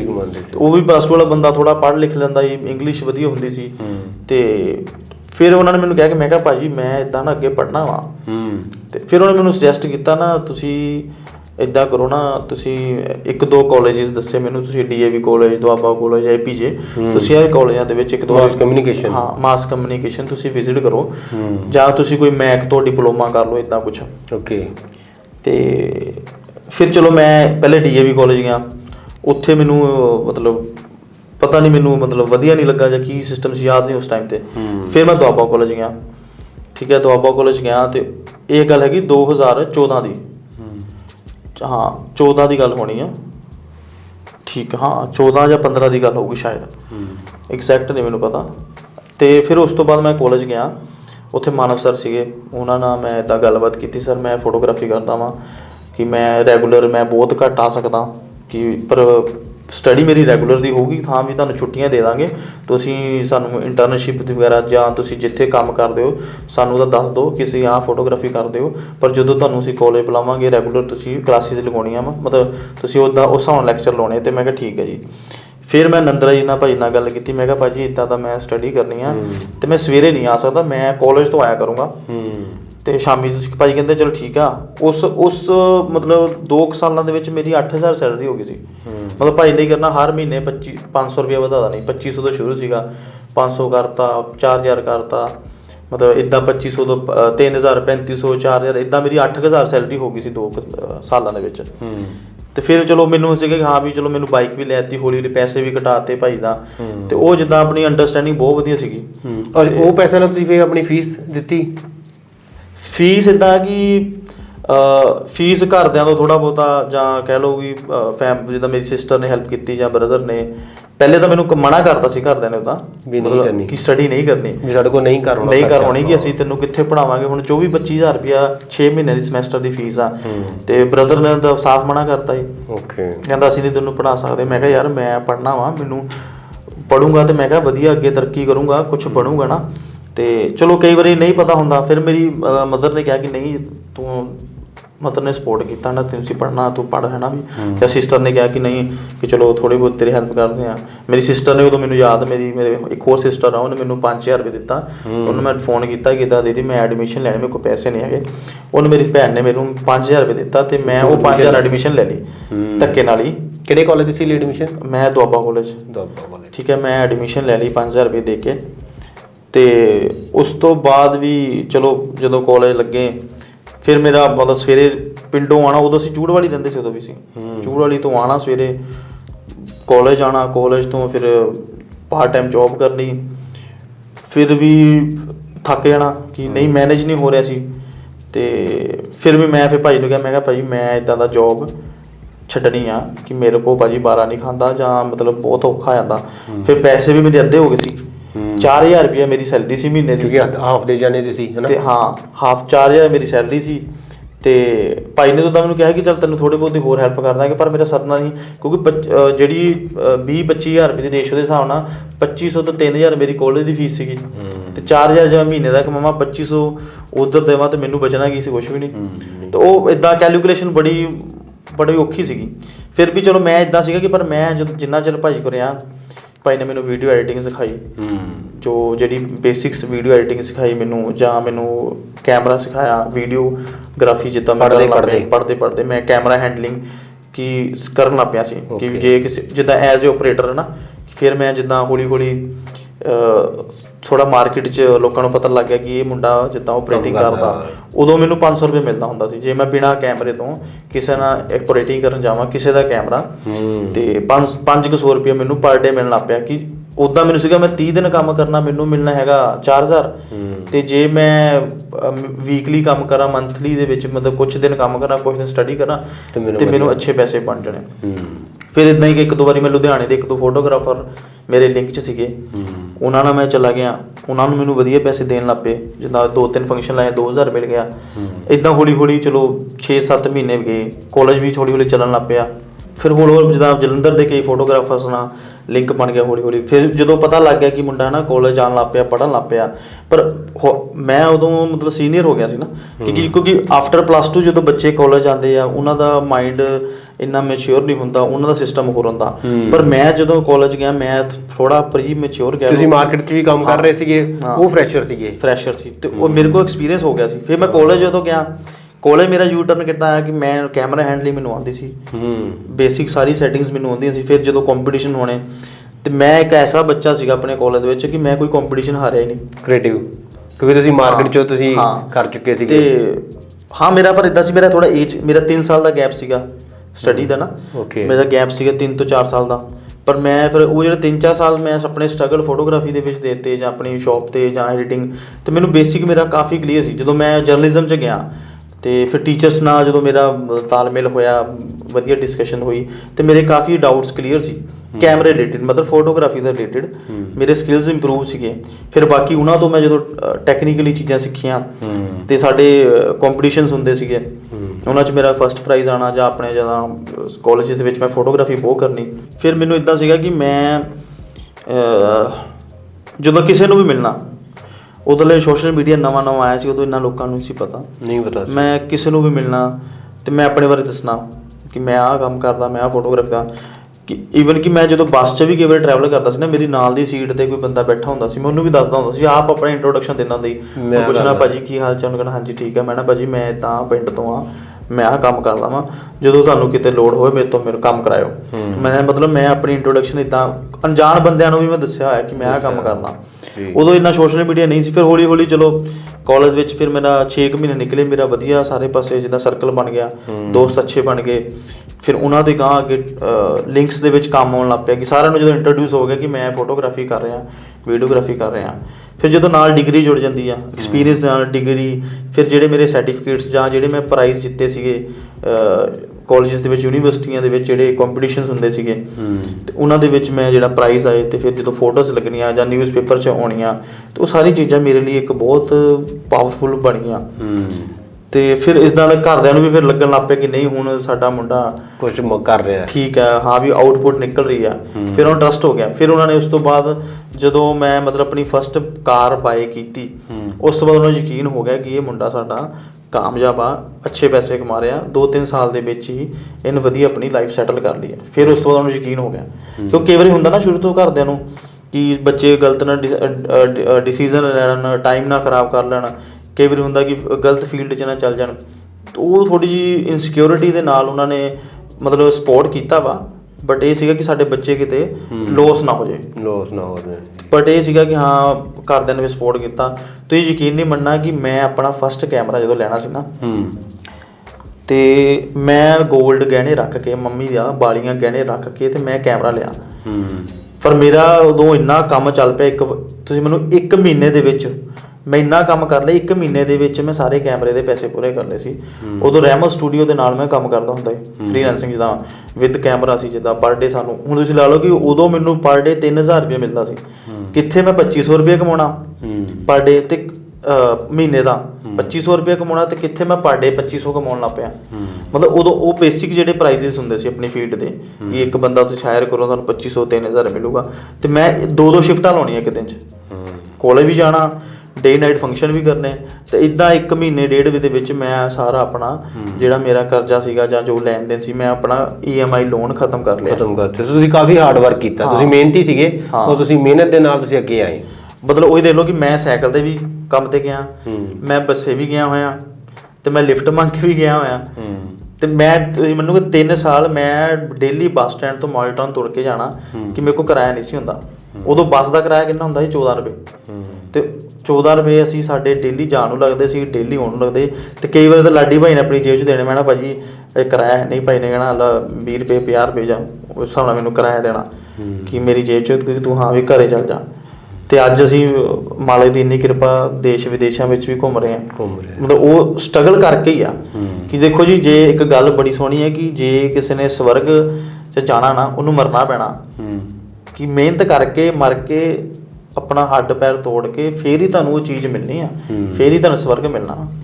ਇੱਦਾਂ ਤੁਹਾਨੂੰ ਹਾਰਡ ਵਰਕ ਤੋਂ ਬਗੈਰ, ਤੁਸੀਂ ਦੇਖੋ ਹਾਰਡ ਵਰਕ ਕਰੋ ਤੁਹਾਨੂੰ ਪੇ ਮਿਲੇਗਾ, ਲੋਟਸ ਆਫ ਪੇ ਮਿਲੇਗਾ। ਜੀ ਜੀ। ਸੂਰਜ ਜੀ, ਤੁਹਾਡੇ ਅਕੋਰਡਿੰਗ ਸਕਿੱਲ ਮੈਟਰ ਕਰਦੀ ਹੈ ਜਾਂ ਫੋਟੋਗ੍ਰਾਫੀ ਇਕਵਿਪਮੈਂਟ? ਦੇਖੋ ਜੀ, ਇਹ ਡਿਪੈਂਡ ਕਰਦਾ ਵਾ ਕਿ ਜਦੋਂ ਅਸੀਂ ਪ੍ਰੋਫੈਸ਼ਨਲੀ ਸ਼ੂਟ ਦੇ ਵਿੱਚ ਜਾਂਦੇ ਹਾਂ, ਕਿ ਮੈਂ ਜਿੱਦਾਂ ਮੈਂ ਮਿਊਜ਼ਿਕ ਵੀਡੀਓ ਸ਼ੂਟ ਕਰਦਾ, ਕਮਰਸ਼ੀਅਲੀ ਸ਼ੂਟ ਕਰਦੇ ਆ, ਉਹਦੇ 'ਚ ਇਕਵਿਪਮੈਂਟ ਸਾਡੇ ਬਹੁਤ ਮੈਟਰ ਕਰਦੇ ਆ ਕਿ ਸਾਨੂੰ ਲਾਈਟ ਆਫ ਸੋਰਸ ਕੀ ਚਾਹੀਦਾ ਵਾ, ਸਾਨੂੰ ਕੈਮਰਾ ਅਸੀਂ ਕਿਹੜਾ ਸਾਡੀ ਰਿਕੁਆਇਰਮੈਂਟ ਆ, ਜੇ ਅਸੀਂ 4K ਤੇ ਜਾ ਰਹੇ ਹਾਂ, 8K ਸ਼ੂਟ ਤੇ ਜਾ ਰਹੇ ਹਾਂ, ਸਾਡੇ ਲੈਂਸਿਸ ਕਿਹੜੇ ਅਸੀਂ ਯੂਜ਼ ਕਰਾਂਗੇ, 50mm ਜਾਂ 35 85mm। ਉਦੋਂ ਸਾਡੇ ਕਮਰਸ਼ੀਅਲੀ ਜਾਂ ਜਦੋਂ ਅਸੀਂ ਵੀ ਪ੍ਰੋਫੈਸ਼ਨਲੀ ਮਿਊਜ਼ਿਕ ਵੀਡੀਓ ਵਗੈਰਾ 'ਚ ਜਾਂਦੇ ਹਾਂ, ਉਦੋਂ ਸਾਡੇ ਇਕਵਿਪਮੈਂਟਸ ਬਹੁਤ ਮੈਟਰ ਕਰਦੇ ਆ। ਅੱਜ ਕੱਲ੍ਹ ਵੈਡਿੰਗ ਦੇ ਵਿੱਚ ਵੀ ਬਹੁਤ ਜ਼ਿਆਦਾ ਐਕਸਪੈਂਸਿਵ ਵੈਡਿੰਗ ਹੈਗੀਆਂ, ਗ੍ਰੈਂਡ ਵੈਡਿੰਗ, ਡੈਸਟੀਨੇਸ਼ਨ ਵੈਡਿੰਗ ਦੇ ਵਿੱਚ ਵੀ ਅਸੀਂ ਵਧੀਆ ਇਕਵਿਪਮੈਂਟਸ ਯੂਜ਼ ਕਰਦੇ ਹਾਂ। ਬਟ ਕੀ ਹੁੰਦਾ ਵਾ ਕਿ ਜਦੋਂ ਅਸੀਂ ਬਿਗਨਰ ਆ, ਜਦੋਂ ਅਸੀਂ ਸਟਾਰਟਰ ਆ, ਅਸੀਂ ਬੇਸਿਕ ਕੈਮਰੇ ਦੇ ਵਿੱਚੋਂ ਜਾਂ ਜੋ ਬੇਸਿਕ ਸੈਟਿੰਗਸ ਹੁੰਦੀਆਂ ਕੈਮਰੇ ਦੀਆਂ, ਉਹਦੇ ਨਾਲ ਵੀ ਅਸੀਂ ਵਧੀਆ ਆਪਣੀ ਇੰਪਰੂਵਮੈਂਟ ਕਰ ਸਕਦੇ ਹਾਂ। ਜਦੋਂ ਤੁਹਾਡਾ ਬੇਸਿਕ ਕਲੀਅਰ ਆ ਕਿ ਦੇਖੋ, ਮੈਂ ਜਦੋਂ ਕੰਮ ਕਰਦਾ ਸੀ ਮੇਰੇ ਲਈ ਉਹ ਕੈਮਰਾ ਮੈਟਰ ਨਹੀਂ ਸੀ ਕਰਦਾ, ਮੇਰੇ ਲਈ ਸੀਗਾ ਕਿ ਮੈਂ ਕਿਸੇ ਤੋਂ ਗੁਣ ਲੈ ਲਵਾਂ। ਹੁਣ ਅੱਜ ਦੀ ਡੇਟ ਦੇ ਵਿੱਚ ਕੀ ਹੈ ਕਿ ਤੁਹਾਡੇ ਕੋਲ ਸੋਸ਼ਲ ਮੀਡੀਆ ਵਾ, YouTube ਆ, Google ਆ, ਤੁਹਾਡੇ ਕੋਲ ਬਹੁਤ ਸਾਰੀਆਂ ਐਪਸ ਹੈਗੀਆਂ ਵਾ ਜਿਹਦੇ ਤੋਂ ਤੁਸੀਂ ਇਹ ਸਾਰੀਆਂ ਚੀਜ਼ਾਂ ਲਰਨ ਕਰ ਸਕਦੇ ਹੋ, ਬੇਸਿਕਸ ਕਲੀਅਰ ਕਰ ਸਕਦੇ ਹੋ। ਕੈਮਰਾ ਸੈਟਿੰਗਸ ਤੁਸੀਂ ਆਪਣੀਆਂ, ਤੁਸੀਂ ਜਿਹੜੇ ਛੋਟੇ ਕੋਰਸਿਸ, ਤੁਸੀਂ ਆਨਲਾਈਨ ਕੋਰਸਿਸ ਲੈ ਕੇ ਤੁਸੀਂ ਫੋਟੋਗ੍ਰਾਫੀ ਸਿੱਖ ਸਕਦੇ ਹੋ। ਪਰ ਸਾਡੇ ਟਾਈਮ 'ਚ ਉਦੋਂ ਇੰਨਾ ਨਹੀਂ ਸੀਗਾ। ਜੇ ਸਾਡੇ ਟਾਈਮ 'ਚ ਇੰਨਾ ਹੁੰਦਾ ਵੀ ਹੋਊਗਾ, ਬਟ ਸਾਨੂੰ ਉਸ ਚੀਜ਼ ਦੀ ਇੰਨੀ ਨੌਲੇਜ ਨਹੀਂ ਸੀ, ਜਾਂ ਜਿਹਨਾਂ ਨਾਲ ਅਸੀਂ ਕੰਮ ਕਰਦੇ ਸੀ ਜਾਂ ਜਿਹੜੇ ਸਾਡੇ ਸਰਕਲ ਦੇ ਵਿੱਚ ਸੀਗੇ, ਉਹ ਇਹਨਾਂ ਚੀਜ਼ਾਂ ਨੂੰ ਅਡੋਪਟ ਨਹੀਂ ਕਰਦੇ ਸੀ। ਫਿਰ ਜਦੋਂ ਅਸੀਂ ਐਜੂਕੇਸ਼ਨ ਦੇ ਨਾਲ ਜੁੜਦੇ ਹਾਂ, ਫਿਰ ਸਾਡੇ ਡਾਊਟਸ ਕਲੀਅਰ ਹੁੰਦੇ ਆ ਕਿ ਤੁਹਾਡੇ ਲਈ ਇਕਵਿਪਮੈਂਟ ਮੈਟਰ ਕਰਦਾ ਵਾ। ਹੁਣ ਅਸੀਂ ਕਾਲਜ ਦੇ ਵਿੱਚ ਕੀ ਅਸੀਂ ਮੋਬਾਈਲ ਫੋਟੋਗ੍ਰਾਫੀ ਕਰਦੇ ਨੇ, ਸਾਨੂੰ ਮੋਬਾਈਲ ਦੇ ਵਿੱਚ ਦੱਸਦੇ ਰਹੇ, ਪਰ ਮੋਬਾਈਲ ਦੇ ਵਿੱਚ ਵੀ ਜਿਹੜਾ ਬੇਸਿਕ ਉਹੀ ਆ, ਅਪਰਚਰ, ISO, ਸ਼ਟਰ ਸਪੀਡ, ਉਹੀ ਇੱਕ ਟ੍ਰਾਇੰਗਲ ਦੇ ਨਾਲ ਅਸੀਂ ਕੰਮ ਕਰਦੇ ਹਾਂ। ਸੇਮ ਅਸੀਂ ਪ੍ਰੋਫੈਸ਼ਨਲੀ ਵੀ ਉਸੇ ਟ੍ਰਾਇੰਗਲ ਨਾਲ ਕੰਮ ਕਰਦੇ ਹਾਂ, ਬਟ ਸਾਡੀ ਰਿਕੁਆਇਰਮੈਂਟਸ ਵੱਧ ਜਾਂਦੀਆਂ। ਇਕਵਿਪਮੈਂਟ ਮੈਟਰ ਕਰਦਾ ਵਾ ਜਦੋਂ ਤੁਹਾਡੀ ਰਿਕੁਆਇਰਮੈਂਟ ਆ, ਪਰ ਜਦੋਂ ਤੁਸੀਂ ਬਿਗਨਰ ਹੋ, ਤੁਸੀਂ ਸਿੱਖ ਰਹੇ ਹੋ, ਉਦੋਂ ਤੁਹਾਡੇ ਲਈ ਇਕਵਿਪਮੈਂਟਸ ਮੈਟਰ ਨਹੀਂ ਕਰਦੇ। ਤੁਸੀਂ ਨੋਰਮਲ ਕੈਮਰੇ ਨਾਲ ਵੀ ਆਪਣੀ ਵਧੀਆ ਸਕਿੱਲਸ ਨੂੰ ਇਨਹੈਂਸ ਕਰਕੇ, ਵਧੀਆ ਤੁਸੀਂ ਆਪਣਾ ਇੰਪਰੂਵ ਕਰਕੇ ਤੁਸੀਂ ਪ੍ਰੋਫੈਸ਼ਨਲ ਲੈਵਲ ਜਾ ਸਕਦੇ ਹੋ। ਸੋ ਸੂਰਜ ਜੀ, ਅਗਰ ਤੁਹਾਨੂੰ ਕੈਮਰਾ ਨਾ ਦਿੱਤਾ ਜਾਵੇ ਔਰ ਤੁਹਾਨੂੰ ਮੋਬਾਈਲ ਨਾਲ ਹੀ ਕ੍ਰੀਏਟੀਵਿਟੀ ਕਰਨੀ ਪਵੇ ਤੇ ਤੁਸੀਂ ਕਰ ਸਕਦੇ ਹੋ? ਬਿਲਕੁਲ, ਮੈਂ ਜੀ ਕਰ ਸਕਦਾ, ਮੈਨੂੰ ਇਹਦੇ ਵਿੱਚ ਕੋਈ ਡਾਊਟ ਨਹੀਂ ਆ। ਮੇਰੇ ਇੱਦਾਂ ਦੇ ਕਈ ਕੰਪੀਟੀਸ਼ਨ ਸੀਗੇ ਕਾਲਜਿਸ ਦੇ ਵਿੱਚ, ਮੈਂ ਮੋਬਾਈਲ ਨਾਲ ਕੀਤੀਆਂ। ਹੁਣ ਅਸੀਂ ਰੀਸੈਂਟਲੀ ਅਸੀਂ ਨਾ ਕਿਸੇ ਲੋਕੇਸ਼ਨ 'ਤੇ ਸ਼ੂਟ ਕਰਨ ਗਏ। ਮੈਂ ਉਦੋਂ ਦੁਬਈ ਸੀਗਾ, ਅਸੀਂ ਸ਼ੂਟ ਕਰਨ ਗਏ ਤੇ ਉੱਥੇ ਉਹਨਾਂ ਨੇ ਸਾਨੂੰ ਮਨਾ ਕਰਤਾ ਕਿ ਤੁਸੀਂ ਇੱਥੇ ਸ਼ੂਟ ਨਹੀਂ ਕਰ ਸਕਦੇ ਕੈਮਰੇ ਨਾਲ, ਤੁਹਾਨੂੰ ਪਰਮਿਸ਼ਨ ਚਾਹੀਦੀ। ਮੈਂ ਕਿਹਾ ਠੀਕ ਹੈ ਜੀ। ਸਾਡੇ ਕੋਲ ਹੁਣ ਆਈਫੋਨ ਸੀਗਾ, ਅਸੀਂ 4K ਦੇ ਵਿੱਚ ਅਸੀਂ ਉਹਦੇ ਵਿੱਚ ਕਈ ਸ਼ਾਟ ਲਏ ਆ, ਪਰ ਉਹੀ ਸਾਡਾ ਜਿਹੜੇ ਸ਼ਾਟਸ ਉਹਦੇ ਸੌਂਗਸ ਦੇ ਵਿੱਚ ਮਿਊਜ਼ਿਕ ਵਿੱਚ ਐਡ ਹੋਏ ਆ। ਬਟ ਉਹਦੇ ਲਈ ਕੀ ਸਾਡੇ ਸਕਿੱਲਸ ਮੈਟਰ ਕਰਦੀਆਂ, ਸਾਨੂੰ ਪਤਾ ਸੀ ਉਹਦੀ ਸੈਟਿੰਗਸ ਕੀ ਆ, ਫਰੇਮ ਰੇਟਸ ਕੀ ਰੱਖਣੇ ਆ। ਤੇ ਇਹਦੇ ਲਈ ਅਸੀਂ ਕੀ ਕਰਦੇ ਹਾਂ ਕਿ ਕੈਮਰਾ ਦੇ ਨਾਲ ਜੇ ਤੁਹਾਡੇ ਕੋਲ ਸਕਿੱਲਸ ਹੈਗੀ ਆ, ਤੁਸੀਂ ਕੈਮਰੇ ਤੋਂ ਇਲਾਵਾ ਵੀ ਤੁਸੀਂ ਮੋਬਾਈਲ ਦੇ ਵਿੱਚ ਵੀ ਕਰ ਸਕਦੇ ਹੋ। ਜੀ, ਤੁਸੀਂ ਲਾਸਟ ਟਾਈਮ ਦੁਬਈ ਗਏ ਸੀ ਸ਼ੂਟ ਦੇ ਉੱਤੇ, ਤੁਸੀਂ ਸੌਂਗ ਸ਼ੂਟ ਕਰਨ ਲਈ ਗਏ ਸੀ ਆਈ ਥਿੰਕ, ਸੋ ਉਸ ਵੇਲੇ ਦੀ ਤੁਸੀਂ ਇਹ ਗੱਲ ਦੱਸ ਰਹੇ ਹੋ? ਜੀ ਹਾਂਜੀ ਜੀ, ਕਿਉਂਕਿ ਉਹਦਾ ਵੀ ਇੱਕ ਅਲੱਗ ਐਕਸਪੀਰੀਅੰਸ ਸੀਗਾ। ਉੱਥੇ ਜਾਣਾ, ਅਸੀਂ ਕਰੂ ਨਾਲ ਰਹਿਣਾ, ਫਿਰ ਅਸੀਂ ਰੋਜ਼ ਲੋਕੇਸ਼ਨ ਦੇਖਣੀਆਂ, ਉੱਥੇ ਵੀ ਬਹੁਤ ਲੋਟਸ ਆਫ ਟਰੈਵਲ ਕਰਨਾ, ਬਹੁਤ hard working job C. But ਮੈਂ ਬਹੁਤ ਇੰਜੋਏ ਕਰਦਾ ਵਾਂ ਕਿਉਂਕਿ ਸਿੱਖਣ ਨੂੰ ਮਿਲਦਾ ਵਾ। ਅਸੀਂ ਹੁਣ ਸਾਡੇ ਉੱਥੇ ਕੋਈ ਟਾਈਮਿੰਗ ਮੈਟਰ ਨਹੀਂ ਕਰਦੀ, ਇਹ ਨਹੀਂ ਕਿ ਸਵੇਰੇ ਉੱਠੋ ਬ੍ਰੇਕਫਾਸਟ ਕਰੋ। ਕਈ ਵਾਰ ਸਾਨੂੰ ਸਵੇਰੇ ਸੁੱਤੇ ਉੱਠੇ ਜਾਣਾ ਪੈਂਦਾ ਸ਼ੂਟ ਤੇ, ਕਈ ਵਾਰ ਲੰਚ ਦਾ ਕੋਈ ਟਾਈਮ ਨਹੀਂ, ਲੰਚ ਨਹੀਂ ਮਿਲਣਾ, ਅਸੀਂ ਰਾਤ ਨੂੰ ਡਿਨਰ ਕਰਨਾ, ਸਿੱਧਾ ਡਿਨਰ ਹੀ ਕਰਨਾ। ਹਾਂ, ਮਤਲਬ ਕੰਮ ਦੇ ਵਿੱਚ ਆ। ਸਾਨੂੰ ਇਹ ਦੱਸ ਸੀ ਕਿ ਅੱਜ ਅਸੀਂ ਐਕਸਪੈਂਸ, ਸਾਡਾ ਬਜਟ ਆ, ਅਸੀਂ ਟੀਮ ਨਾਲ ਲੈ ਕੇ ਜਾ ਰਹੇ ਹਾਂ, ਮਾਡਲਸ ਨਾਲ ਆ, ਸਾਰਾ ਕਰੂ ਨਾਲ ਦਾ, ਤੇ ਸਾਨੂੰ ਹੁੰਦਾ ਸੀ ਅੱਜ ਦਾ ਜਿਹੜਾ ਐਕਸਪੈਂਸ ਉਹ ਨਿਕਲ ਜਾਵੇ। ਜੇ ਅਸੀਂ ਫੂਡ ਦੇ ਵਿੱਚ ਟਾਈਮ ਵੇਸਟ ਕਰ ਰਹੇ ਹਾਂ ਜਾਂ ਅਸੀਂ ਘੁੰਮ ਰਹੇ ਹਾਂ, ਬਟ ਅਸੀਂ ਲਾਸਟ 3 ਡੇਜ਼ ਦੇ ਵਿੱਚ ਅਸੀਂ ਘੁੰਮੇ ਵੀ, ਆਪਣਾ ਇੰਜੋਏ ਵੀ ਕੀਤਾ। ਬਟ ਅਸੀਂ ਪਹਿਲੇ ਕੰਮ ਨੂੰ ਪਹਿਲ ਦਿੱਤੀ। ਸਾਡਾ ਮੇਨ ਪਰਸਪੈਕਟਿਵ ਇਹ ਸੀਗਾ ਕਿ ਸਾਡਾ ਜਿਹੜਾ ਸ਼ੂਟ ਵਧੀਆ ਹੋ ਜਾਵੇ। ਹਾਂ, ਮਤਲਬ ਇਹ ਆਪਣੀ ਫੀਲਡ ਦੇ ਵਿੱਚ ਬਹੁਤ ਸਟਰਗਲ ਕਰਨਾ ਪੈਂਦਾ ਇਹ ਚੀਜ਼ਾਂ ਨੂੰ, ਕਿ ਟਾਈਮਲੀ ਜਾਓ, ਟਰੈਵਲ ਬਹੁਤ ਕਰੋ, ਫਿਰ ਆਉਣ ਦਾ ਟਾਈਮ ਨਹੀਂ, ਕੋਈ ਫਿਕਸ ਟਾਈਮ ਨਹੀਂ ਆ। ਜੇ ਅਸੀਂ ਕੋਈ ਸ਼ੂਟ ਕਰ ਰਹੇ ਨਹੀਂ ਕਿ ਉਹ ਸਾਡਾ 4 ਤੋਂ 5 ਆਵਰਸ ਦੇ ਵਿੱਚ ਹੋ ਜਾਏਗਾ, ਵੱਧ ਵੀ ਟਾਈਮ ਲੱਗ ਸਕਦਾ। ਜੀ ਜੀ।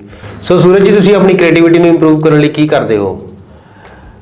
ਕ੍ਰੀਏਟੀਵਿਟੀ ਨੂੰ ਇੰਪਰੂਵ ਕਰਨ ਲਈ ਜਿੱਦਾਂ ਮੈਂ ਬਹੁਤ ਸਾਰੀ ਮਿਊਜ਼ਿਕ ਵੀਡੀਓਜ਼ ਦੇਖਦਾ ਵਾਂ, ਵੈਡਿੰਗ ਵੀਡੀਓਜ਼ ਦੇਖਦਾ ਵਾਂ, ਫਿਰ ਮੈਂ ਕੁਛ ਪਰਸਨਲੀ ਕੁਛ ਆਪਣੇ ਐਕਸਪੈਰੀਮੈਂਟਸ ਕਰਦਾ ਵਾਂ ਲਾਈਟਿੰਗ ਦੇ ਨਾਲ, ਫੋਟੋ ਸ਼ੂਟ ਕਰਨਾ, ਫਿਰ ਨਵੇਂ ਇਕਵਿਪਮੈਂਟਸ ਵੈਬਸਾਈਟਸ 'ਤੇ ਦੇਖਣਾ, ਫਿਰ ਬੁੱਕਸ ਵੀ ਰੀਡ ਕਰੀ ਦੀਆਂ ਵਾ, ਸਟੋਰੀਜ਼ ਦੇਖੀ ਦੀਆਂ ਵਾ, ਮੂਵੀਜ਼ ਦੇਖੀ ਦੀਆਂ ਵਾ। ਅਤੇ ਉਹ ਸਾਰੀ ਚੀਜ਼ਾਂ ਆਪਾਂ ਨੂੰ ਜਿਹੜਾ ਇੱਕ ਤੁਹਾਡਾ ਔਰਾ ਹੁੰਦਾ, ਤੁਹਾਡਾ ਜਿਹੜਾ ਨਾਲ ਦਾ ਸਰਕਲ ਆ। ਹੁਣ ਅਸੀਂ ਜੇ ਕੋਈ ਮੈਂ ਮੂਵੀਜ਼ ਦੇਖਣੀ ਆ, ਮੈਂ ਦੇਖਣਾ ਵੀ ਉਹ ਕਿਹਦੇ ਡਾਇਰੈਕਟਰ ਦੀ ਆ, ਕੀ ਉਹਦੇ ਵਿੱਚ ਮੂਵੀਜ਼ ਵਿੱਚ ਸਾਨੂੰ ਸਿੱਖਣ ਨੂੰ ਕੀ ਮਿਲਿਆ, ਸਿਨੇਮੈਟੋਗ੍ਰਾਫਰ ਕੌਣ ਆ, ਲਾਈਟਿੰਗ ਕਿੱਦਾਂ ਯੂਜ਼ ਹੋਈ ਹੈ।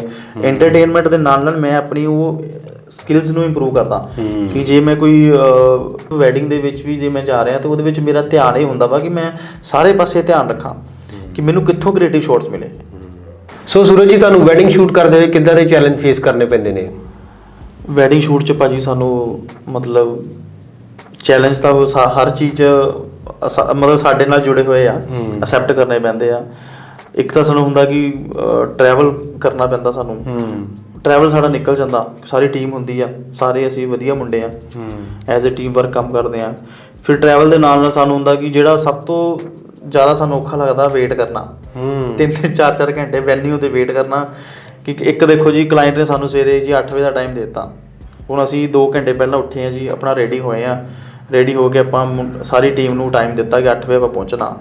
ਹੁਣ ਜਿਹੜਾ ਬੰਦਾ 6 ਵਜੇ ਉੱਠ ਕੇ ਤੁਹਾਡੇ ਕੋਲ 8 ਵਜੇ ਆ ਗਿਆ ਵਾ, ਤੁਸੀਂ ਸ਼ੂਟ 12-1 ਵਜੇ ਸ਼ੂਟ ਕਰ ਰਹੇ ਹੋ, ਉਦੋਂ ਸਾਨੂੰ ਅਸੀਂ ਬਹੁਤ ਡਿਸਪੁਆਇੰਟਡ ਹੁੰਦੇ ਹਾਂ ਕਿ ਅਸੀਂ ਆਪਣੀ ਨੀਂਦ ਛੱਡ ਕੇ, ਆਪਣੀ ਭੁੱਖ ਛੱਡ ਕੇ ਅਸੀਂ ਆਏ ਹਾਂ। ਬਟ ਟਾਈਮਲੀ ਜਿਹੜਾ ਪੰਚੁਅਲਿਟੀ ਬਹੁਤ ਫੇਸ ਕਰਨੀ ਪੈਂਦੀ। ਜੇ ਅਸੀਂ ਕਿਤੇ 2 ਮਿੰਟ ਲੇਟ ਹੋ ਜਾਈਏ, ਹੁਣ ਸਾਡਾ ਕਈ ਵਾਰ ਇੱਦਾਂ ਦਾ ਹੋ ਜਾਂਦਾ ਵਾ, ਅਸੀਂ ਕਲਾਇੰਟ ਦੇ ਘਰ ਦੇ ਬਾਹਰ ਖੜ੍ਹੇ ਹਾਂ, ਸਾਨੂੰ 2 ਮਿੰਟ ਅਸੀਂ ਕੈਮਰਾ ਖੋਲ੍ਹਦੇ ਤਾਂ ਸਾਨੂੰ ਬੋਲੂਗੇ ਕਿ ਸਰ ਲੇਟ ਹੋ ਗਏ, ਤੁਸੀਂ ਲੇਟ ਹੋ ਗਏ ਸਰ, ਸਾਰਾ ਫੰਕਸ਼ਨ ਲੇਟ ਕਰਤਾ। ਕਿ ਜੇ ਅਸੀਂ 4 ਘੰਟੇ ਤੁਹਾਡੀ ਵੇਟ ਕਰ ਸਕਦੇ, ਤੁਸੀਂ 4 ਮਿੰਟ 5 ਮਿੰਟ ਸਾਡੀ ਵੇਟ ਨਹੀਂ ਕਰ ਸਕਦੇ। ਇੱਦਾਂ ਦੇ ਚੈਲੰਜਸ ਸਾਨੂੰ ਕਰਨੇ ਪੈਂਦੇ। ਕਲਾਇੰਟ ਜੋ ਆ ਕਿ ਠੀਕ ਆ, ਚਲੋ ਦੇਖੋ ਜੀ, ਸਾਡਾ ਹੈਗਾ ਰੋਜ਼ ਦਾ ਕੰਮ, ਅਸੀਂ ਰੋਜ਼ ਵੈਡਿੰਗ 'ਤੇ ਜਾਣਾ। ਉਹਨਾਂ ਦਾ ਹੁੰਦਾ ਕਿ 20 ਸਾਲ 25 ਸਾਲ 30 ਸਾਲ ਬਾਅਦ ਘਰ 'ਚ ਇੱਕ ਵਿਆਹ ਆ, ਮੈਨੇਜਮੈਂਟ ਕਈ ਵਾਰ ਨਹੀਂ ਹੁੰਦੀ, ਬਟ ਸਾਨੂੰ ਹੁੰਦਾ ਕਿ ਤੁਸੀਂ ਟਾਈਮਲੀ ਸੱਦੋ। ਟਾਈਮ ਵੈਲਿਊ, ਹੁਣ ਉਹੀ 4 ਘੰਟੇ ਦੇ ਵਿੱਚ ਮੈਂ ਆਪਣੇ ਹੋਰ ਕੰਮ ਕਰ ਸਕਦਾ।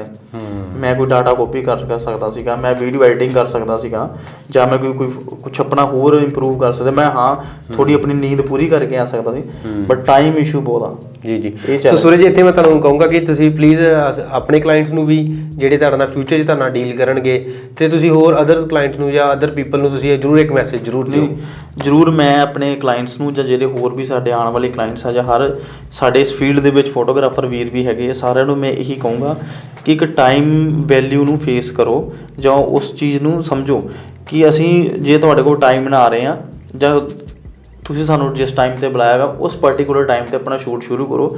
ਜਦੋਂ ਅਸੀਂ ਟਾਈਮ ਨਾਲ ਕੰਮ ਸ਼ੁਰੂ ਕਰਦੇ ਹਾਂ, ਉਹਦੇ ਟਾਈਮ ਦੇ ਅਕੋਰਡਿੰਗਲੀ ਸਾਡਾ ਮਾਈਂਡ ਕ੍ਰੀਏਟਿਵ ਹੁੰਦਾ ਵਾ। ਅਸੀਂ ਇੱਕ ਆਰਟਿਸਟ ਹਾਂ, ਅਸੀਂ ਇੱਕ ਕ੍ਰੀਏਟਿਵ ਬੰਦੇ ਹਾਂ। ਅਸੀਂ ਉਹ ਨਹੀਂ ਹੈਗੇ ਕਿ ਹਾਂ ਵੀ ਇੱਕ ਸੌਰੀ ਟੂ ਸੇ, ਮੈਨੂੰ ਕਹਿਣਾ ਨਹੀਂ ਚਾਹੀਦਾ, ਕੋਈ ਅਸੀਂ ਲੇਬਰ ਕਲਾਸ ਨਹੀਂ ਹੈਗੇ। ਅਸੀਂ ਵੈਲ ਐਜੂਕੇਟਡ ਆ, ਸਾਡੇ ਇਕਵਿਪਮੈਂਟਸ ਇੰਨੇ ਮਹਿੰਗੇ ਆ, ਅਸੀਂ ਇੰਨਾ ਮੋਸਟਲੀ ਐਕਸਪੈਂਸਿਵ ਇਕਵਿਪਮੈਂਟਸ ਨਾਲ ਕੰਮ ਕਰ ਰਹੇ ਹਾਂ। ਅਸੀਂ ਪ੍ਰੋਫੈਸ਼ਨਲੀ, ਮਤਲਬ ਵੀ ਆਰ ਪ੍ਰੋਫੈਸ਼ਨਲੀ ਵਰਕ ਕਰ ਰਹੇ ਹਾਂ ਸਾਰੇ ਜਣੇ ਨਾ, ਅਤੇ ਇਸ ਚੀਜ਼ ਦਾ ਸਾਨੂੰ ਧਿਆਨ ਰੱਖਣਾ। ਅਸੀਂ ਇੱਕ ਆਰਟਿਸਟ ਹਾਂ, ਅਸੀਂ ਲੇਬਰ ਕਲਾਸ ਦੇ ਵਿੱਚ ਨਹੀਂ ਹੁੰਦੇ ਹਾਂ, ਆਰਟਿਸਟ ਬੰਦੇ ਹਾਂ, ਅਸੀਂ ਆਰਟ ਨਾਲ ਕੰਮ ਕਰਦੇ ਹਾਂ। ਸਾਡੀ ਬਹੁਤ ਲੋਟਸ ਆਫ ਹਾਰਡ ਵਰਕ ਹੁੰਦਾ ਵਾ। ਕੰਮ ਕਰਨ ਤੋਂ ਪਹਿਲਾਂ, ਕੰਮ 'ਤੇ ਆਉਣਾ, ਪੋਸਟ ਪ੍ਰੋਡਕਸ਼ਨ, ਇਹ ਤਿੰਨਾਂ ਚੀਜ਼ਾਂ ਸਾਡੀ ਮਿਹਨਤ ਆ। ਅਸੀਂ ਪ੍ਰੀ ਪਲਾਨ ਹੁੰਦੇ ਹਾਂ, ਅਸੀਂ ਔਨ ਸੈੱਟ 'ਤੇ ਸਾਡਾ ਕ੍ਰੀਏਟਿਵ ਮਾਈਂਡ ਹੁੰਦਾ ਵਾ। ਸਾਨੂੰ ਬਹੁਤ ਸਾਰੀਆਂ ਚੀਜ਼ਾਂ ਨਾਲ ਅਸੀਂ ਲਾਈਟ ਨਾਲ ਸਾਨੂੰ ਪਲੇ ਕਰਨਾ ਪੈਂਦਾ ਵਾ, ਸ਼ੂਟ ਲੈਣਾ ਪੈਂਦਾ ਵਾ। ਜਾਂ ਅਸੀਂ ਕਈ ਵਾਰ ਬਹੁਤ ਧੁੱਪ ਦੇ ਵਿੱਚ ਕੰਮ ਕਰਦੇ ਹਾਂ, ਕਈ ਵਾਰ ਬਾਰਿਸ਼ 'ਚ ਕੰਮ ਕਰਦੇ ਹਾਂ, ਮਤਲਬ ਵੈਦਰ ਦੇ ਵਿੱਚ ਸਾਨੂੰ, ਖਰਾਬ ਵੈਦਰ ਦੇ ਵਿੱਚ, ਟਰੈਵਲ ਦੇ ਵਿੱਚ ਸਾਨੂੰ ਬਹੁਤ ਸਾਰੀ ਦਿੱਕਤ ਹੁੰਦੀਆਂ ਵਾ। ਪਰ ਅਸੀਂ ਇੱਕ ਆਰਟਿਸਟ ਹਾਂ, ਸਾਨੂੰ ਇੱਕ ਤਰ੍ਹਾਂ ਦਾ ਆਰਟ ਦੇ ਅਕੋਰਡਿੰਗ ਉਸ ਚੀਜ਼ ਨੂੰ ਅਸੈਪਟ ਕਰਨਾ ਚਾਹੀਦਾ ਵਾ, ਜਿਹੜੇ ਸਾਨੂੰ ਹਾਇਰ ਕਰਦੇ ਆ। ਕਿ ਜੇ ਤੁਹਾਡੀ ਇੱਕ ਫੋਟੋ ਖਿੱਚ ਹੋ ਰਹੀ ਹੈ, ਉਹ ਕਲਿੱਕ ਕੌਣ ਕਰ ਰਿਹਾ ਵਾ, ਉਹਦੀ ਪਿੱਛੇ ਦੀ ਮਿਹਨਤ ਕਿੰਨੀ ਆ, ਉਹਦੀ ਐਜੂਕੇਸ਼ਨ ਕੀ ਆ, ਜਾਂ ਉਹਦਾ ਲੋਟਸ ਆਫ ਹਾਰਡ ਵਰਕ ਆ। ਫਿਰ ਉਹ ਬੰਦਾ ਇੱਕ ਪ੍ਰਪੇਅਰ ਹੁੰਦਾ ਵਾ, ਰੈਡੀ ਹੁੰਦਾ ਇੱਕ ਫੋਟੋਗ੍ਰਾਫਰ ਬਣਨ ਲਈ, ਸਿਨੇਮੈਟੋਗ੍ਰਾਫਰ ਬਣਨ ਲਈ। ਇਸ ਲਈ ਅਸੀਂ ਇੱਕ ਆਰਟਿਸਟ ਬੰਦੇ ਹਾਂ, ਸਾਡੀ ਇੱਕ ਰਿਸਪੈਕਟ ਹੋਣੀ ਚਾਹੀਦੀ ਆ, ਇੱਕ ਟਾਈਮ ਵੈਲਿਊ ਹੋਣੀ ਚਾਹੀਦੀ ਹੈ। ਸੋ ਸੂਰਜ ਜੀ, ਅਕਸਰ ਤੁਸੀਂ ਜਦੋਂ ਵੈਡਿੰਗ ਸ਼ੂਟ ਕਰਨ ਜਾਂਦੇ ਹੋ, ਮੈਂ ਵੀ ਅਕਸਰ ਕਈ ਵਾਰ ਵੈਡਿੰਗ ਤੇ ਦੇਖਿਆ ਹੈ ਕਿ ਜਦੋਂ ਅਸੀਂ ਵੈਡਿੰਗ ਸ਼ੂਟ ਕਰ ਰਹੇ ਹੁੰਦੇ ਆ ਜਾਂ ਅਸੀਂ ਕੋਈ ਸਿਸਟਰ ਵੱਲੋਂ ਹੁੰਦੇ ਆ ਜਾਂ ਬ੍ਰਾਈਡਲ ਵੱਲੋਂ ਹੁੰਦੇ ਜਾਂ ਗਰੂਮ ਵੱਲੋਂ ਹੁੰਦੇ ਆ, ਤਾਂ ਸਾਨੂੰ ਕੋਈ ਨਾ ਕੋਈ ਉਹਨਾਂ ਦੇ ਰਿਸ਼ਤੇਦਾਰਾਂ ਵੱਲੋਂ ਸਾਨੂੰ ਆ ਕੇ ਰੋਕਿਆ ਜਾਂਦਾ ਕਿ ਬਸ ਕਰੋ ਜੀ, ਤੁਸੀਂ ਲੇਟ ਕਰੀ ਜਾਂਦੇ ਪਏ ਆ, ਇੱਦਾਂ ਨਾ। ਸੋ ਇਹਦੇ ਬਾਰੇ ਤੁਸੀਂ ਕੀ ਕਹਿਣਾ ਚਾਹੁੰਦੇ ਹੋ? ਇਹਦੇ ਬਾਰੇ ਵੀ ਮੈਂ ਨਾ ਮੇਰੇ ਨਾਲ ਇੱਕ ਕਿੱਸਾ ਜੁੜਿਆ ਹੋਇਆ। ਤੇ ਮੈਂ ਨਾ ਸ਼ੂਟ ਕਰ ਰਿਹਾ ਸੀਗਾ ਤੇ ਪਤਾ ਨਹੀਂ ਕੌਣ ਮੈਨੂੰ ਬਾਰ-ਬਾਰ ਰੋਕ ਰਿਹਾ ਆ ਕੇ ਨਾ। ਤੇ ਮੈਂ ਬ੍ਰਾਈਡਲ ਨੂੰ ਕਿਹਾ, ਮੈਂ ਕਿਹਾ ਮੈਮ ਤੁਹਾਨੂੰ ਫੋਟੋ ਚਾਹੀਦੀਆਂ? ਕਹਿੰਦੀ ਹਾਂਜੀ ਮੈਨੂੰ ਬਹੁਤ ਸਾਰੇ ਪੋਰਟਰੇਟ ਚਾਹੀਦੇ ਆ। ਤੇ ਮੈਂ ਕਿਹਾ ਤੁਸੀਂ ਨਾ ਜਿਹੜਾ ਰੋਕ ਰਿਹਾ ਨਾ, ਤੁਸੀਂ ਉਹਨਾਂ ਕੋਲ ਫੋਟੋ ਲਵੋ। ਕਹਿੰਦੇ ਉਹ ਕਿੱਦਾਂ? ਮੈਂ ਕਿਹਾ ਸਾਨੂੰ ਰੋਕ ਰਿਹਾ, ਸਾਨੂੰ ਕੰਮ ਹੀ ਨਹੀਂ ਕਰਨ ਦੇ ਰਿਹਾ, ਹੈ ਨਾ। ਮੈਂ ਕਿਹਾ ਤੁਸੀਂ ਉਹਨਾਂ ਨੂੰ ਕਹੋ। ਮੈਂ ਕਿਹਾ ਅਸੀਂ ਜੇ ਕੁਝ ਕਹਾਂਗੇ ਅਗਲਾ ਉਹਨਾਂ ਨੂੰ ਬੁਰਾ ਲੱਗੇਗਾ ਨਾ, ਹਾਂ ਵੀ ਅਸੀਂ ਲੇਟ ਹੋ ਗਏ, ਕਿਉਂਕਿ ਹਮੇਸ਼ਾ ਸਾਡੀ ਗਲਤੀ ਨਿਕਲਦੀ ਆ ਕਿ ਫੋਟੋਗ੍ਰਾਫਰ ਨੂੰ ਲੇਟ ਕਰਤਾ। ਅਸੀਂ 6 ਵਜੇ ਆ ਕੇ ਬੈਠੇ ਹੁੰਦੇ ਸਵੇਰੇ ਉਹਨਾਂ ਦੇ, ਸਿਹਰਾਬੰਦੀ ਤੁਸੀਂ 10 ਵਜੇ ਸ਼ੁਰੂ ਕਰਦੇ ਪਏ। 3.5 ਘੰਟੇ ਦਾ ਟਾਈਮ ਕਿੱਥੇ ਗਿਆ? ਜਦੋਂ ਅਸੀਂ ਫੋਟੋ ਕਰਨ ਲੱਗਦੇ ਹਾਂ, ਹਾਂਜੀ ਸਰ ਆਓ, ਨਾਲ ਆਓ ਮੈਮ ਫੋਟੋ ਕਰਾਓ, ਲੇਟ ਹੋ ਗਏ। ਇਹ ਚੀਜ਼ਾਂ ਥੋੜ੍ਹੀ ਜਿਹੀ ਹੋਣੀ ਚਾਹੀਦੀ ਕਿ ਤੁਸੀਂ ਜੇ ਤੁਹਾਡਾ ਟਾਈਮ ਤੁਸੀਂ ਟਾਈਮ ਨਾਲ ਸ਼ੁਰੂ ਕਰੋਗੇ, ਟਾਈਮ ਨਾਲ ਖਤਮ ਕਰੋਗੇ, ਦੇਖੋ ਜੀ ਕਿਤੇ ਨਾ ਕਿਤੇ ਉਹ ਟਾਈਮ ਡਿਵਾਈਡ ਹੋਣਾ। ਜੇ ਤੁਸੀਂ ਘਰੋਂ ਲੇਟ ਚੱਲੋਗੇ, ਤੁਹਾਡਾ ਕਿਤੇ ਨਾ ਕਿਤੇ ਮਿਡ ਦੇ ਵਿੱਚ ਜਾਂ ਜਿਹੜਾ ਅਗਲਾ ਫੰਕਸ਼ਨ ਆ ਉਹ ਲੇਟ ਹੋਣਾ ਹੀ ਹੋਣਾ। ਇਹ ਹਰ ਇੱਕ ਚੀਜ਼ ਦਾ ਟਾਈਮ ਹੁੰਦਾ। ਜੇ ਹੁਣ ਸਿਹਰਾਬੰਦੀ ਆ ਜਾਂ ਇੱਕ ਕੋਈ ਫੰਕਸ਼ਨ ਆ, ਕੋਈ ਵੀ ਰਿਚੁਅਲਸ ਆ, ਉਹਨੂੰ 15 ਤੋਂ 20 ਮਿੰਟ ਲੱਗਦੇ ਆ, ਉਹਨੂੰ ਤੁਸੀਂ 5 ਮਿੰਟ 'ਚ ਨਹੀਂ ਕਰ ਸਕਦੇ। ਜੇ ਤੁਸੀਂ ਉਹ 20 ਮਿੰਟ ਉਹਨੂੰ ਦਓਗੇ ਵਧੀਆ ਤਰੀਕੇ ਨਾਲ, ਤੇ ਉਹ ਹਾਂ ਤੁਸੀਂ 20 ਦੇ ਬਦਲੇ 15 ਮਿੰਟ ਲੈ ਲਓ। ਹੁਣ ਇਹ ਤਾਂ ਹੈ ਨਹੀਂ ਕਿ ਮੈਂ ਇੱਥੋਂ ਜੀ ਆਪਣੇ ਸਿਟੀ ਨੂੰ ਜਾਣਾ, ਜੇ ਮੈਨੂੰ 15 ਮਿੰਟ ਲੱਗਦੇ ਆ, ਹਾਰਡਲੀ ਮੈਂ ਫਾਸਟ ਡਰਾਈਵ ਕਰੂੰਗਾ 10 ਜਾਂ 12 ਮਿੰਟ ਪਹੁੰਚੂਗਾ। ਇਹ ਤਾਂ ਨਹੀਂ ਮੈਂ 2 ਮਿੰਟ 'ਚ ਪਹੁੰਚੂਗਾ। ਤੇ ਸੋ ਇਹ ਇੱਦਾਂ ਦਾ ਮਿਸਕਮਿਊਨੀਕੇਸ਼ਨ ਬਹੁਤ ਹੁੰਦਾ ਵਾ।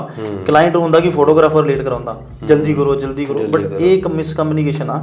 ਫੋਟੋਗ੍ਰਾਫਰ ਕਦੀ ਲੇਟ ਨਹੀਂ ਹੁੰਦਾ। ਹਾਂ ਉਹ ਤੁਹਾਡੇ ਕਰਕੇ ਟਾਈਮ ਨਾਲ ਸ਼ੂਟ ਤੇ ਆਇਆ ਵਾ, ਤੇ ਉਹ ਤੁਹਾਨੂੰ ਲੇਟ ਕਿਉਂ ਕਰਾਏਗਾ? ਉਹਦਾ ਕੋਈ ਪਰਸਨਲ ਤੁਹਾਡੀ ਮੈਮਰੀਜ਼ ਕੈਪਚਰ ਕਰ ਰਿਹਾ, ਜਿਹੜੀ ਤੁਹਾਡੀ ਕੀ ਫਿਊਚਰ ਦੇ ਲਈ ਕੰਮ ਆਣੀ ਆ। ਉਹਦਾ ਕੋਈ ਪਰਸਨਲ ਰੀਜ਼ਨ ਤੇ ਹੈ ਨਹੀਂ ਕਿ ਤੁਹਾਨੂੰ ਲੇਟ ਕਰਾਵੇ। ਨਾ ਤਾਂ ਤੁਹਾਡਾ ਰਿਸ਼ਤੇਦਾਰ ਆ, ਨਾ ਵੀ ਕੋਈ ਤੁਹਾਡਾ ਫੁੱਫੜ ਆ, ਨਾ ਕੋਈ ਤੁਹਾਡਾ ਜੀਜਾ ਵਾ ਜਿਹੜਾ ਤੁਹਾਨੂੰ ਪਰਸਨਲੀ ਲੇਟ ਕਰਾਵੇ। ਉਹ ਲੇਟ ਨਹੀਂ ਕਰਵਾਉਂਦਾ ਹੁੰਦਾ। ਉਹਨੂੰ ਹੁੰਦਾ ਕਿ ਮੈਂ ਪੈਸੇ ਲਏ ਆ, ਹੁਣ ਮੈਂ ਜੇ ਕਿਸੇ ਕਲਾਇੰਟ ਤੋਂ ਪੈਸੇ ਲਏ ਆ, ਮੈਨੂੰ ਹੁੰਦਾ ਉਹਦੀ ਵਰਥ ਹੋਵੇ ਕਿ ਕੱਲ੍ਹ ਨੂੰ ਮੈਂ ਜੇ ਕਿਸੇ ਕਲਾਇੰਟ ਨੂੰ ਆਪਣੀ ਜੋ ਵੀ ਕਮਿਟਮੈਂਟ ਆ ਡਿਲੀਵਰ ਕਰ ਰਿਹਾ, ਐਲਬਮ, ਫੋਟੋ, ਵੀਡੀਓਜ਼, ਕਿ ਕੱਲ੍ਹ ਉਹਨੂੰ ਲੱਗੇ ਹਾਂ ਵੀ ਮੈਂ ਇੰਨੇ ਪੈਸੇ ਦਿੱਤੇ, ਮੈਨੂੰ ਵਰਥ ਆ, ਤੇ ਉਹ ਉਹਦੇ ਲਈ ਕੰਮ ਕਰਦਾ ਹੁੰਦਾ। ਕਿ ਮੈਂ ਜੇ ਹੋਰ ਵੀ ਫੋਟੋਗ੍ਰਾਫਰ ਉਹਦੇ ਲਈ ਕੰਮ ਕਰਦਾ, ਹਾਂਜੀ ਮੈਮ ਤੁਸੀਂ ਪਲੀਜ਼ ਫੋਟੋ ਕਰਾ ਲਓ। ਅਸੀਂ ਤਾਂ ਮਗਰ ਘੁੰਮ ਕੇ ਤਾਂ ਫੋਟੋਆਂ ਕਰਦੇ ਹੁੰਦੇ। ਬਟ ਇਹ ਚੀਜ਼ਾਂ ਕਲਾਇੰਟ ਨੂੰ ਵੀ ਨਾਲ ਚਾਹੀਦੀਆਂ ਵਾ ਕਿ ਉਹ ਸਾਡੇ ਨਾਲ ਕੋਆਪਰੇਟ ਹੋ ਕੇ ਤਾਲਮੇਲ ਕਰਕੇ ਵਧੀਆ ਤਰੀਕੇ ਨਾਲ ਕੰਮ। ਹੁਣ ਕਈ ਕਲਾਇੰਟ ਮੇਰੇ ਇੰਨੇ ਵਧੀਆ ਵਾ ਕਿ ਉਹਨਾਂ ਨੂੰ ਆਊਟਪੁੱਟ ਬਹੁਤ ਨਹੀਂ, ਕਿਉਂਕਿ ਉਹ ਕਰਵਾਉਣ ਇੰਟਰਸਟਡ ਹੁੰਦੇ ਫੋਟੋਗ੍ਰਾਫੀ। ਉਹਨਾਂ ਨੂੰ ਪਤਾ ਜੀ ਅਸੀਂ ਕਿਸੇ ਨੂੰ 2 ਲੱਖ ਰੁਪਏ ਦਿੱਤਾ ਵਾ ਤਾਂ ਉਹ ਇੰਟਰਸਟਡ ਆ। ਹੁਣ ਜਿਹੜਾ ਲੋ ਬਜਟ ਆ, ਘੱਟ ਬਜਟ ਵਾਲਾ ਵਾ, ਬੇਸਿਕ ਜਿਹੜਾ ਕਰਵਾ ਰਿਹਾ, ਉਹ ਕਈ ਵਾਰ ਜ਼ਿਆਦਾ ਜਾਣ ਖਾਂਦਾ। ਸਾਡਾ ਆਹ ਮਿਲ ਨਹੀਂ ਰਹਿ ਗਈ, ਸਾਡੇ ਸਟਾਲ ਰਹਿ ਗਏ, ਸਾਡਾ ਆਹ ਰਹਿ ਗਿਆ, ਉਹ ਰਹਿ ਗਿਆ। ਬਟ ਇੱਦਾਂ ਤਾਂ ਕੁਛ ਹੁੰਦਾ ਨਹੀਂ। ਉਹ ਇੱਕ ਬਹਾਨੇ ਹੁੰਦੇ ਆ। ਉਹ ਬਹਾਨਿਆਂ ਦੇ ਵਿੱਚੋਂ ਮੇਨ ਬੇਸਿਕਲੀ ਕੀ ਹੁੰਦਾ ਕਿ ਪੇਮੈਂਟ ਰੋਕਣ ਦਾ ਇੱਕ ਖਾਸ ਰੀਜ਼ਨ ਹੁੰਦਾ ਵਾ, ਬਹਾਨੇ ਆ। ਸੂਰਜ ਜੀ, ਤੁਸੀਂ ਪ੍ਰੀ ਵੈਡਿੰਗ ਵੀ ਸ਼ੂਟ ਕਰਦੇ ਹੋ, ਕੀ ਤੁਸੀਂ ਪ੍ਰੀ ਵੈਡਿੰਗ ਸ਼ੂਟ ਕਰਨ ਤੋਂ ਪਹਿਲਾਂ ਉਹਦੀ ਤਿਆਰੀ ਕਰਦੇ ਹੋ? ਹਾਂਜੀ ਬਿਲਕੁਲ ਭਾਜੀ। ਮੈਂ ਜਦੋਂ ਅਸੀਂ ਸ਼ੂਟ ਕਰਦਾ ਵਾਂ ਜਾਂ ਮੇਰੀ ਜਿਹੜੀ ਟੀਮ ਹੁੰਦੀ ਹੈ, ਅਸੀਂ ਸਾਰਾ ਡਿਸਕਸ ਕਰਦੇ ਹਾਂ। ਟੀਮ ਦੇ ਇਲਾਵਾ ਪਹਿਲੇ ਜਦੋਂ ਮੇਰੀ ਕਲਾਇੰਟ ਨਾਲ ਮੀਟਿੰਗ ਹੁੰਦੀ ਆ, ਅਸੀਂ ਉਹਨਾਂ ਨਾਲ ਡਿਸਕਸ ਕਰਦੇ ਹਾਂ।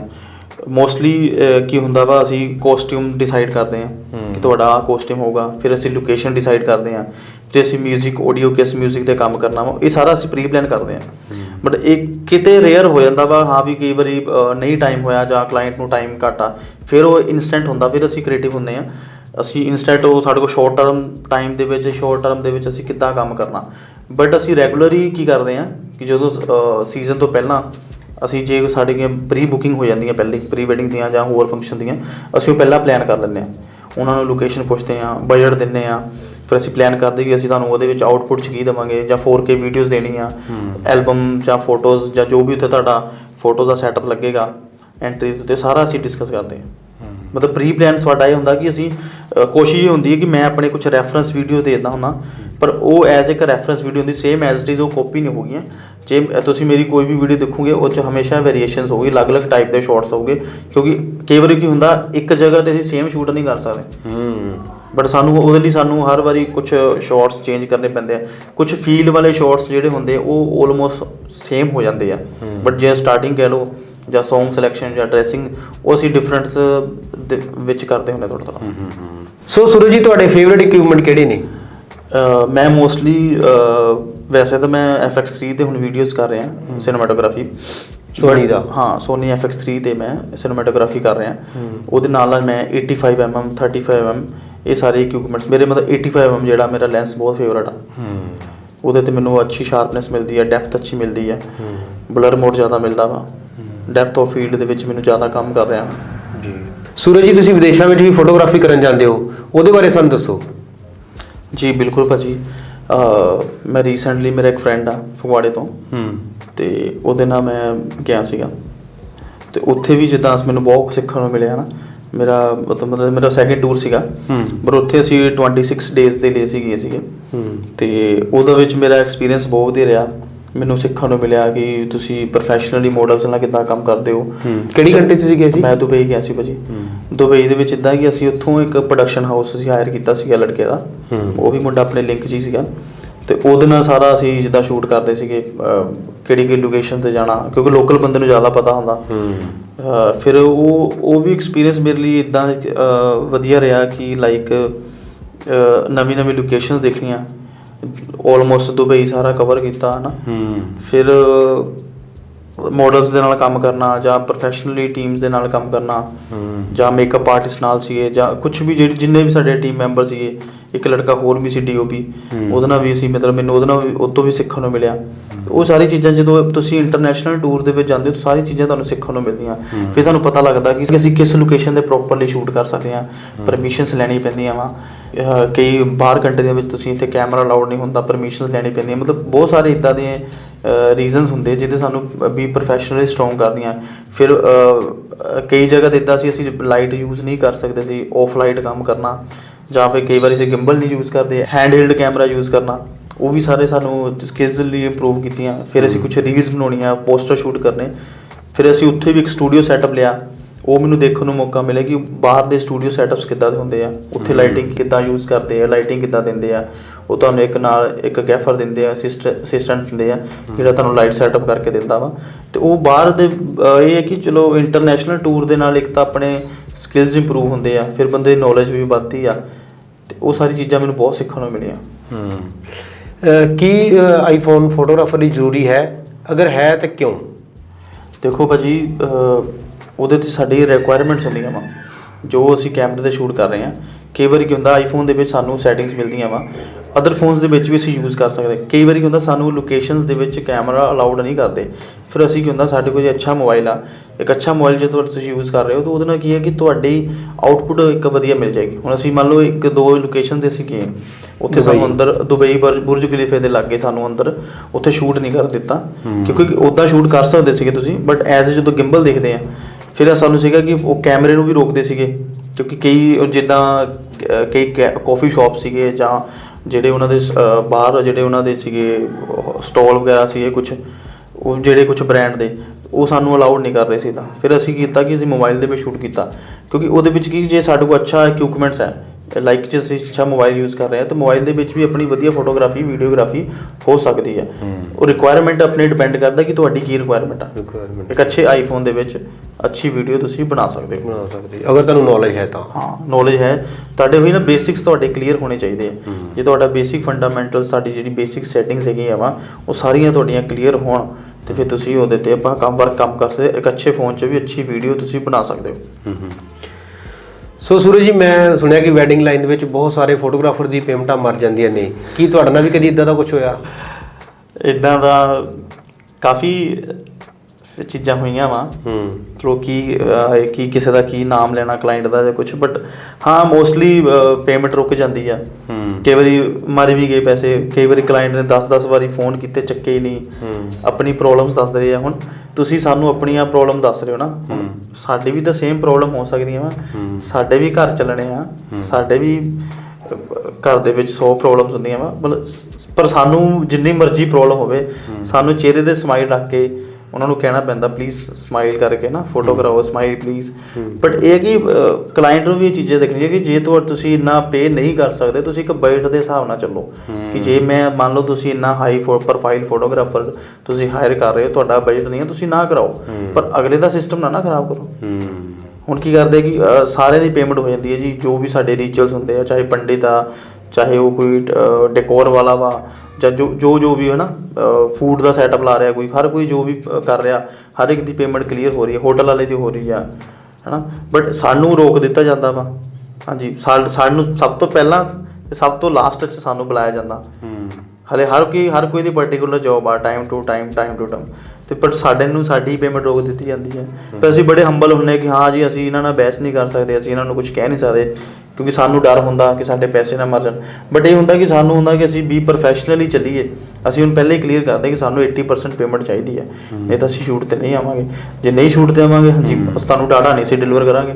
ਫਿਰ ਉਹਦੇ ਵਿੱਚ ਕੀ ਕਰਦੇ ਆ ਕਿ ਲੋਕਾਂ ਦੇ 2-2 3-3 ਸਾਲ ਹੋ ਜਾਂਦੇ ਆ ਵਿਆਹ ਨੂੰ, 3-4 ਸਾਲਾਂ ਬਾਅਦ ਉਹਨਾਂ ਨੂੰ ਯਾਦ ਹੁੰਦਾ ਵਾ ਕਿ ਸਾਡਾ ਜੀ ਕੋਈ ਆਹ ਫੰਕਸ਼ਨ ਸੀਗਾ ਭਾਈ, ਡਾਟਾ ਦੇ ਦਿਓ। ਫਿਰ ਉੱਥੇ ਗਲਤੀ ਫੋਟੋਗ੍ਰਾਫਰ ਦੀ ਕਰਦੇ ਕਿ ਫੋਟੋਗ੍ਰਾਫਰ ਨੇ ਸਾਨੂੰ ਕੰਮ ਲੇਟ ਦਿੱਤਾ। ਉਹ ਅਦਰਸ ਰਿਸ਼ਤੇਦਾਰਾਂ ਨੂੰ ਵੀ ਇਹੀ ਦੱਸਦੇ ਨੇ ਕਿ ਸਾਨੂੰ ਫੋਟੋਗ੍ਰਾਫਰ ਕੰਮ ਹੀ ਨਹੀਂ ਕੀਤਾ। ਬਟ ਉਹਦੇ ਵਿੱਚ ਬਿਹਾਈਂਡ ਜਿਹੜਾ ਰੀਜ਼ਨ ਕੀ ਹੈ, ਪਿੱਛੇ ਉਹਦਾ ਰੀਜ਼ਨ ਕੀ ਆ ਕਿ ਤੁਹਾਡੀ ਪੇਮੈਂਟ ਹੀ ਨਹੀਂ ਕਲੀਅਰ ਹੋਈ। ਤੇ ਫੋਟੋਗ੍ਰਾਫਰ ਕੰਮ ਕਿੱਦਾਂ ਦੇ? ਫੋਟੋਗ੍ਰਾਫਰ ਹੁਣ ਮੰਨ ਲਓ ਜੀ ਤੁਸੀਂ ਇੱਕ ਮੰਨ ਲਓ ਹੈ ਨਾ ਕੰਮ ਵਾ, 100% ਕੰਮ ਕੋਈ ਕਰ ਰਿਹਾ ਵਾ, ਉਹ ਜੋ 10% ਤਾਂ ਉਹਦਾ ਉੱਦਾਂ ਹੀ ਖਰਚਾ ਆ ਜਾਂਦਾ। ਜਿਹੜੇ ਅਨਨੈਸੈਸਰੀ ਖਰਚੇ ਹੁੰਦੇ ਆ, ਜਿਹੜੇ ਗਿਣਤੀ 'ਚ ਨਹੀਂ ਹੁੰਦੇ, 30 ਤੋਂ 40% ਲੇਬਰ ਹੋ ਜਾਂਦੀ ਆ, ਜਿਹੜੀ ਸਾਡੀ ਸ਼ੂਟ ਕਰਨ ਲਈ ਟੀਮ ਆ ਰਹੀ ਆ, ਠੀਕ ਹੈ। ਉਸ ਤੋਂ ਬਾਅਦ ਐਡੀਟਿੰਗ ਦੀ ਕੋਸਟ, ਡਿਜ਼ਾਈਨਿੰਗ ਦੀ ਕੋਸਟ, ਐਲਬਮ ਦੀ ਕੋਸਟ, ਉਹ ਸਾਰੀ ਚੀਜ਼ਾਂ ਮਿਲਾ ਕੇ ਤਾਂ ਉਹਦਾ ਬਚਦਾ ਤਾਂ 25 ਤੋਂ 30% ਹੀ ਆ। ਉਹ ਵੀ ਤਾਂ ਜੇ ਪੂਰੀ ਪੇਮੈਂਟ ਕਲੀਅਰ ਹੋ। ਹੁਣ ਮੰਨ ਲਓ ਜੀ 2 ਸਾਲ ਬਾਅਦ ਕੰਮ ਲਿਆ, 2 ਸਾਲ ਬਾਅਦ ਉਹਦਾ ਪ੍ਰਾਈਸ ਕਿੰਨਾ ਵਧੂਗਾ ਚੀਜ਼ ਦਾ। ਇਹ ਸਾਰੀ ਚੀਜ਼ਾਂ ਦੇ ਵਿੱਚ ਕੀ ਹੁੰਦਾ ਵਾ ਕਿ ਫੋਟੋਗ੍ਰਾਫਰ ਦਾ ਇਕੱਲੇ ਦਾ ਕਸੂਰ ਨਹੀਂ ਹੁੰਦਾ। ਹਾਂ, ਕਈ ਵਾਰ ਹੋ ਸਕਦਾ ਕਿ ਫੋਟੋਗ੍ਰਾਫਰ ਕੋਲ ਟਾਈਮਲੀ ਕੰਮ ਨਹੀਂ ਦਿੱਤਾ ਜਾਂਦਾ।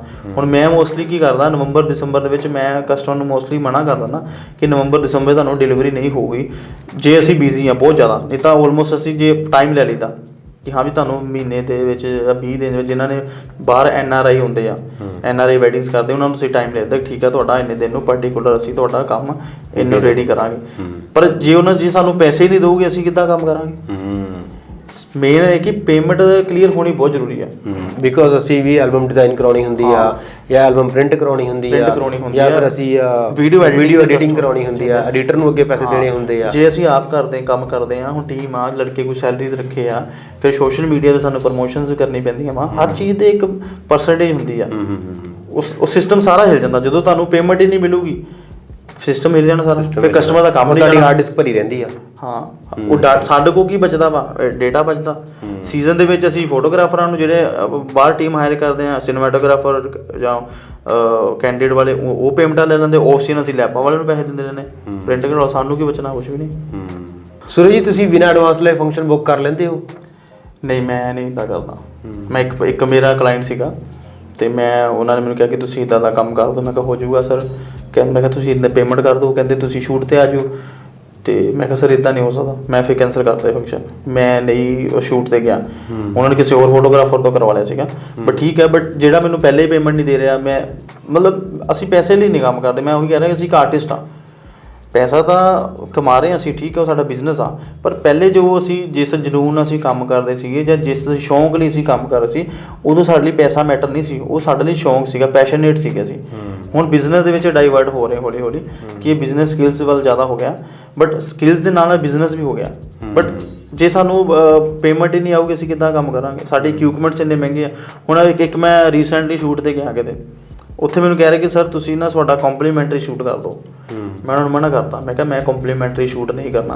कहते फिर क्या हुआ, हम भी तो साथ में आए हैं ऐसे वैसे। मैं कहा मैं क्यों करूँगा? मैं कहा मेरी एसेसरी इतनी है, मेरी 10-12 साल का एक्सपीरियंस है, मेरी एजुकेशन है। तो और मैंने बोला कि मैंने मास्टर्स की हुई है, मेरी एजुकेशन है, तो मैं क्यों आपको फ्री में करूँ? मेरी मैं कहा 20 से 25 लाख की मेरी एसेसरी है, तो वाई मैं कहा मैं कैसे फ्री में कर सकता हूँ?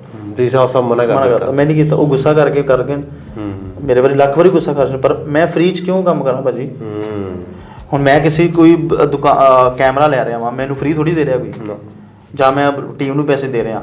ਸੁਰਜ ਜੀ, ਤੁਸੀਂ ਫੋਟੋਗ੍ਰਾਫੀ ਦੀ ਵਰਕਸ਼ਾਪ ਵੀ ਦਿੰਦੇ ਹੋ, ਸੋ ਇਸ ਬਾਰੇ ਸਾਨੂੰ ਥੋੜਾ ਜਿਹਾ ਦੱਸੋ। ਹਾਂਜੀ ਬਿਲਕੁਲ, ਮੈਂ ਕਈ ਕਾਲਜਾਂ ਦੇ ਵਿੱਚ ਐਜ਼ ਏ ਗੈਸਟ ਲੈਕਚਰ ਦਿੱਤੇ ਆ। ਮੈਂ ਫੋਟੋਗ੍ਰਾਫੀ ਵਰਕਸ਼ਾਪ ਵੀ ਕਰਦਾ ਵਾਂ।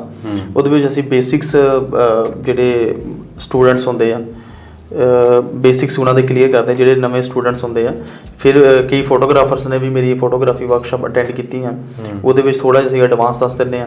ਪਰ ਇਹਦੇ ਵਿੱਚ ਮੈਨੂੰ ਇਹ ਹੁੰਦਾ ਕਿ ਸਾਰਿਆਂ ਨੂੰ ਬੇਸਿਕ ਨੌਲੇਜ ਮਿਲਣੀ ਬਹੁਤ ਜ਼ਰੂਰੀ ਆ ਕਿ ਅਸੀਂ ਮੋਬਾਈਲ ਤੋਂ ਵੀ ਸ਼ੁਰੂ ਕਰ ਸਕਦੇ ਹਾਂ ਵਧੀਆ ਫੋਟੋਗ੍ਰਾਫੀ। ਫਿਰ ਕਾਲਜਾਂ ਦੇ ਬੱਚਿਆਂ ਦੇ ਜਿਹੜੇ ਕੁਐਸਚਨ ਹੁੰਦੇ ਆ ਉਹ ਬੜੇ ਕ੍ਰੀਏਟਿਵ ਹੁੰਦੇ ਆ, ਜਿਹੜੇ ਉਹਨਾਂ ਦੇ ਸਵਾਲ ਹੁੰਦੇ ਆ, ਬੱਚਿਆਂ ਦੇ ਸਵਾਲ ਜਿਹੜੇ ਉਹਨਾਂ ਨੂੰ ਆਨਸਰ ਕਰਨਾ, ਫਿਰ ਉਹਨਾਂ ਨੂੰ ਗਾਈਡ ਕਰਨਾ, ਉਹ ਚੀਜ਼ਾਂ ਬਹੁਤ ਵਧੀਆ ਲੱਗਦੀਆਂ ਮੈਨੂੰ। ਫਿਰ ਜਦੋਂ ਪ੍ਰੋਫੈਸ਼ਨਲੀ ਉਹ ਇਸ ਫੀਲਡ ਦੇ ਵਿੱਚ ਹੁੰਦੇ ਆ ਫਿਰ ਬਹੁਤ ਥੈਂਕਸਫੁਲ ਕਰਦੇ ਆ ਕਿ ਸਰ ਤੁਸੀਂ ਸਾਨੂੰ ਅੱਛਾ ਗਾਈਡ ਕੀਤਾ। ਉਹ ਇੱਕ ਮੈਨੂੰ ਵਧੀਆ ਲੱਗ ਰਿਹਾ ਵਾ ਕਿ ਮੈਂ ਬੱਚਿਆਂ ਨੂੰ ਫੋਟੋਗ੍ਰਾਫੀ ਸਿਖਾਉਣੀ ਅਤੇ ਅੱਗੇ ਆਪਣਾ ਪਰਸਨਲ ਐਕਸਪੀਰੀਅੰਸ ਸ਼ੇਅਰ ਕਰਨਾ ਇਸ ਫੀਲਡ 'ਚ ਮੈਂ ਕਿੱਦਾਂ ਆਇਆ, ਕਿਉਂਕਿ ਮੈਂ ਵੀ ਇੱਕ ਬਹੁਤ ਗਰਾਊਂਡ ਲੈਵਲ ਤੋਂ ਮਿਹਨਤ ਕਰਕੇ ਜਾਂ ਅੱਜ ਜਿਸ ਮੁਕਾਮ 'ਤੇ ਆ ਜਾਂ ਅੱਗੇ ਹੋਰ ਕਿਤੇ ਜਾਣਾ ਵਾ ਉਹਦੇ ਲਈ ਮੈਨੂੰ ਮਿਹਨਤ ਕਰਕੇ ਹੀ ਮੈਂ ਪਹੁੰਚਿਆ ਹੋਇਆ। ਇਹ ਨਹੀਂ ਹੈ ਕਿ ਹਾਂ ਵੀ ਕੋਈ ਤੁੱਕਾ ਲੱਗ ਗਿਆ, ਮਤਲਬ ਲੋਟਸ ਆਫ ਹਾਰਡ ਵਰਕ ਕਰਕੇ ਮੈਂ ਇੱਥੇ ਪਹੁੰਚਿਆ ਵਾਂ। ਅਤੇ ਮੈਂ ਅੱਗੇ ਵੀ ਇਹੀ ਚਾਹੁੰਦਾ ਕਿ ਜਿਹੜੇ ਸਟੂਡੈਂਟਸ ਆ, ਹੁਣ ਤਾਂ ਅੱਜ ਕੱਲ੍ਹ ਤਾਂ ਚੀਜ਼ਾਂ ਬਹੁਤ ਅਪਗ੍ਰੇਡਡ ਹੋ ਗਈਆਂ, ਤੁਹਾਡੀ ਹਰ ਨੌਲੇਜ ਤੁਹਾਡੀ ਫੋਨ 'ਤੇ ਆ। ਤੁਸੀਂ ਹਰ ਵੈਬਸਾਈਟ 'ਤੇ ਜਾ ਕੇ YouTube 'ਤੇ ਗੂਗਲ 'ਤੇ ਤੁਸੀਂ ਟਿਊਟੋਰੀਅਲ ਦੇਖ ਸਕਦੇ ਹੋ, ਤੁਸੀਂ ਬੇਸਿਕ ਸੈਟਿੰਗ ਦੇ ਸਕਦੇ ਹੋ, ਐਡਵਾਂਸ ਕੋਰਸ ਦੇਖ ਸਕਦੇ ਹੋ। ਹਾਂ, ਉਹ ਸਾਡੇ ਟਾਈਮ 'ਤੇ ਇੰਨਾ ਨਹੀਂ ਸੀਗਾ, ਬਟ ਹੁਣ ਬਹੁਤ ਜ਼ਿਆਦਾ ਸੋਸ਼ਲ ਮੀਡੀਆ ਦਾ ਕਰੇਜ਼ ਆ। ਤੁਸੀਂ ਉਹ ਸਾਰੀ ਚੀਜ਼ਾਂ ਸਿੱਖਣ ਵਾਲਾ ਦੇਖੋ ਜੀ, ਹੁਣ ਸਿੱਖਣ ਵਾਲਾ ਮੇਰੇ ਵਰਗਾ ਕਿੱਥੋਂ ਵੀ ਸਿੱਖ ਸਕਦਾ। ਜਿਹਨੇ ਨਹੀਂ ਸਿੱਖਣਾ ਉਹਦੇ ਲਈ ਸਾਰਾ ਕੁਝ ਪਿਆ ਹੋਵੇ ਉਹ ਨਹੀਂ ਸਿੱਖਣਾ। ਉਹ ਡਿਪੈਂਡ ਕਰਦਾ ਉਹਦੇ 'ਤੇ ਕਿ ਕਿਹਦੇ 'ਤੇ ਕਿੰਨਾ ਆਪਣੀ ਮਿਹਨਤ ਨੂੰ ਇੰਪਰੂਵ ਕਰਨਾ ਵਾ। ਸੋ ਸੂਰਜ ਜੀ, ਮੈਂ ਜਾਣਦਾ ਕਿ ਤੁਸੀਂ ਜਾਂਦੇ ਸਾਡੇ ਦਰਸ਼ਕਾਂ ਲਈ ਜਾਂ ਤੁਸੀਂ ਫੋਟੋਗ੍ਰਾਫਰ ਵੀਰਾਂ ਲਈ ਜ਼ਰੂਰ ਮੈਸੇਜ ਦਿਓ।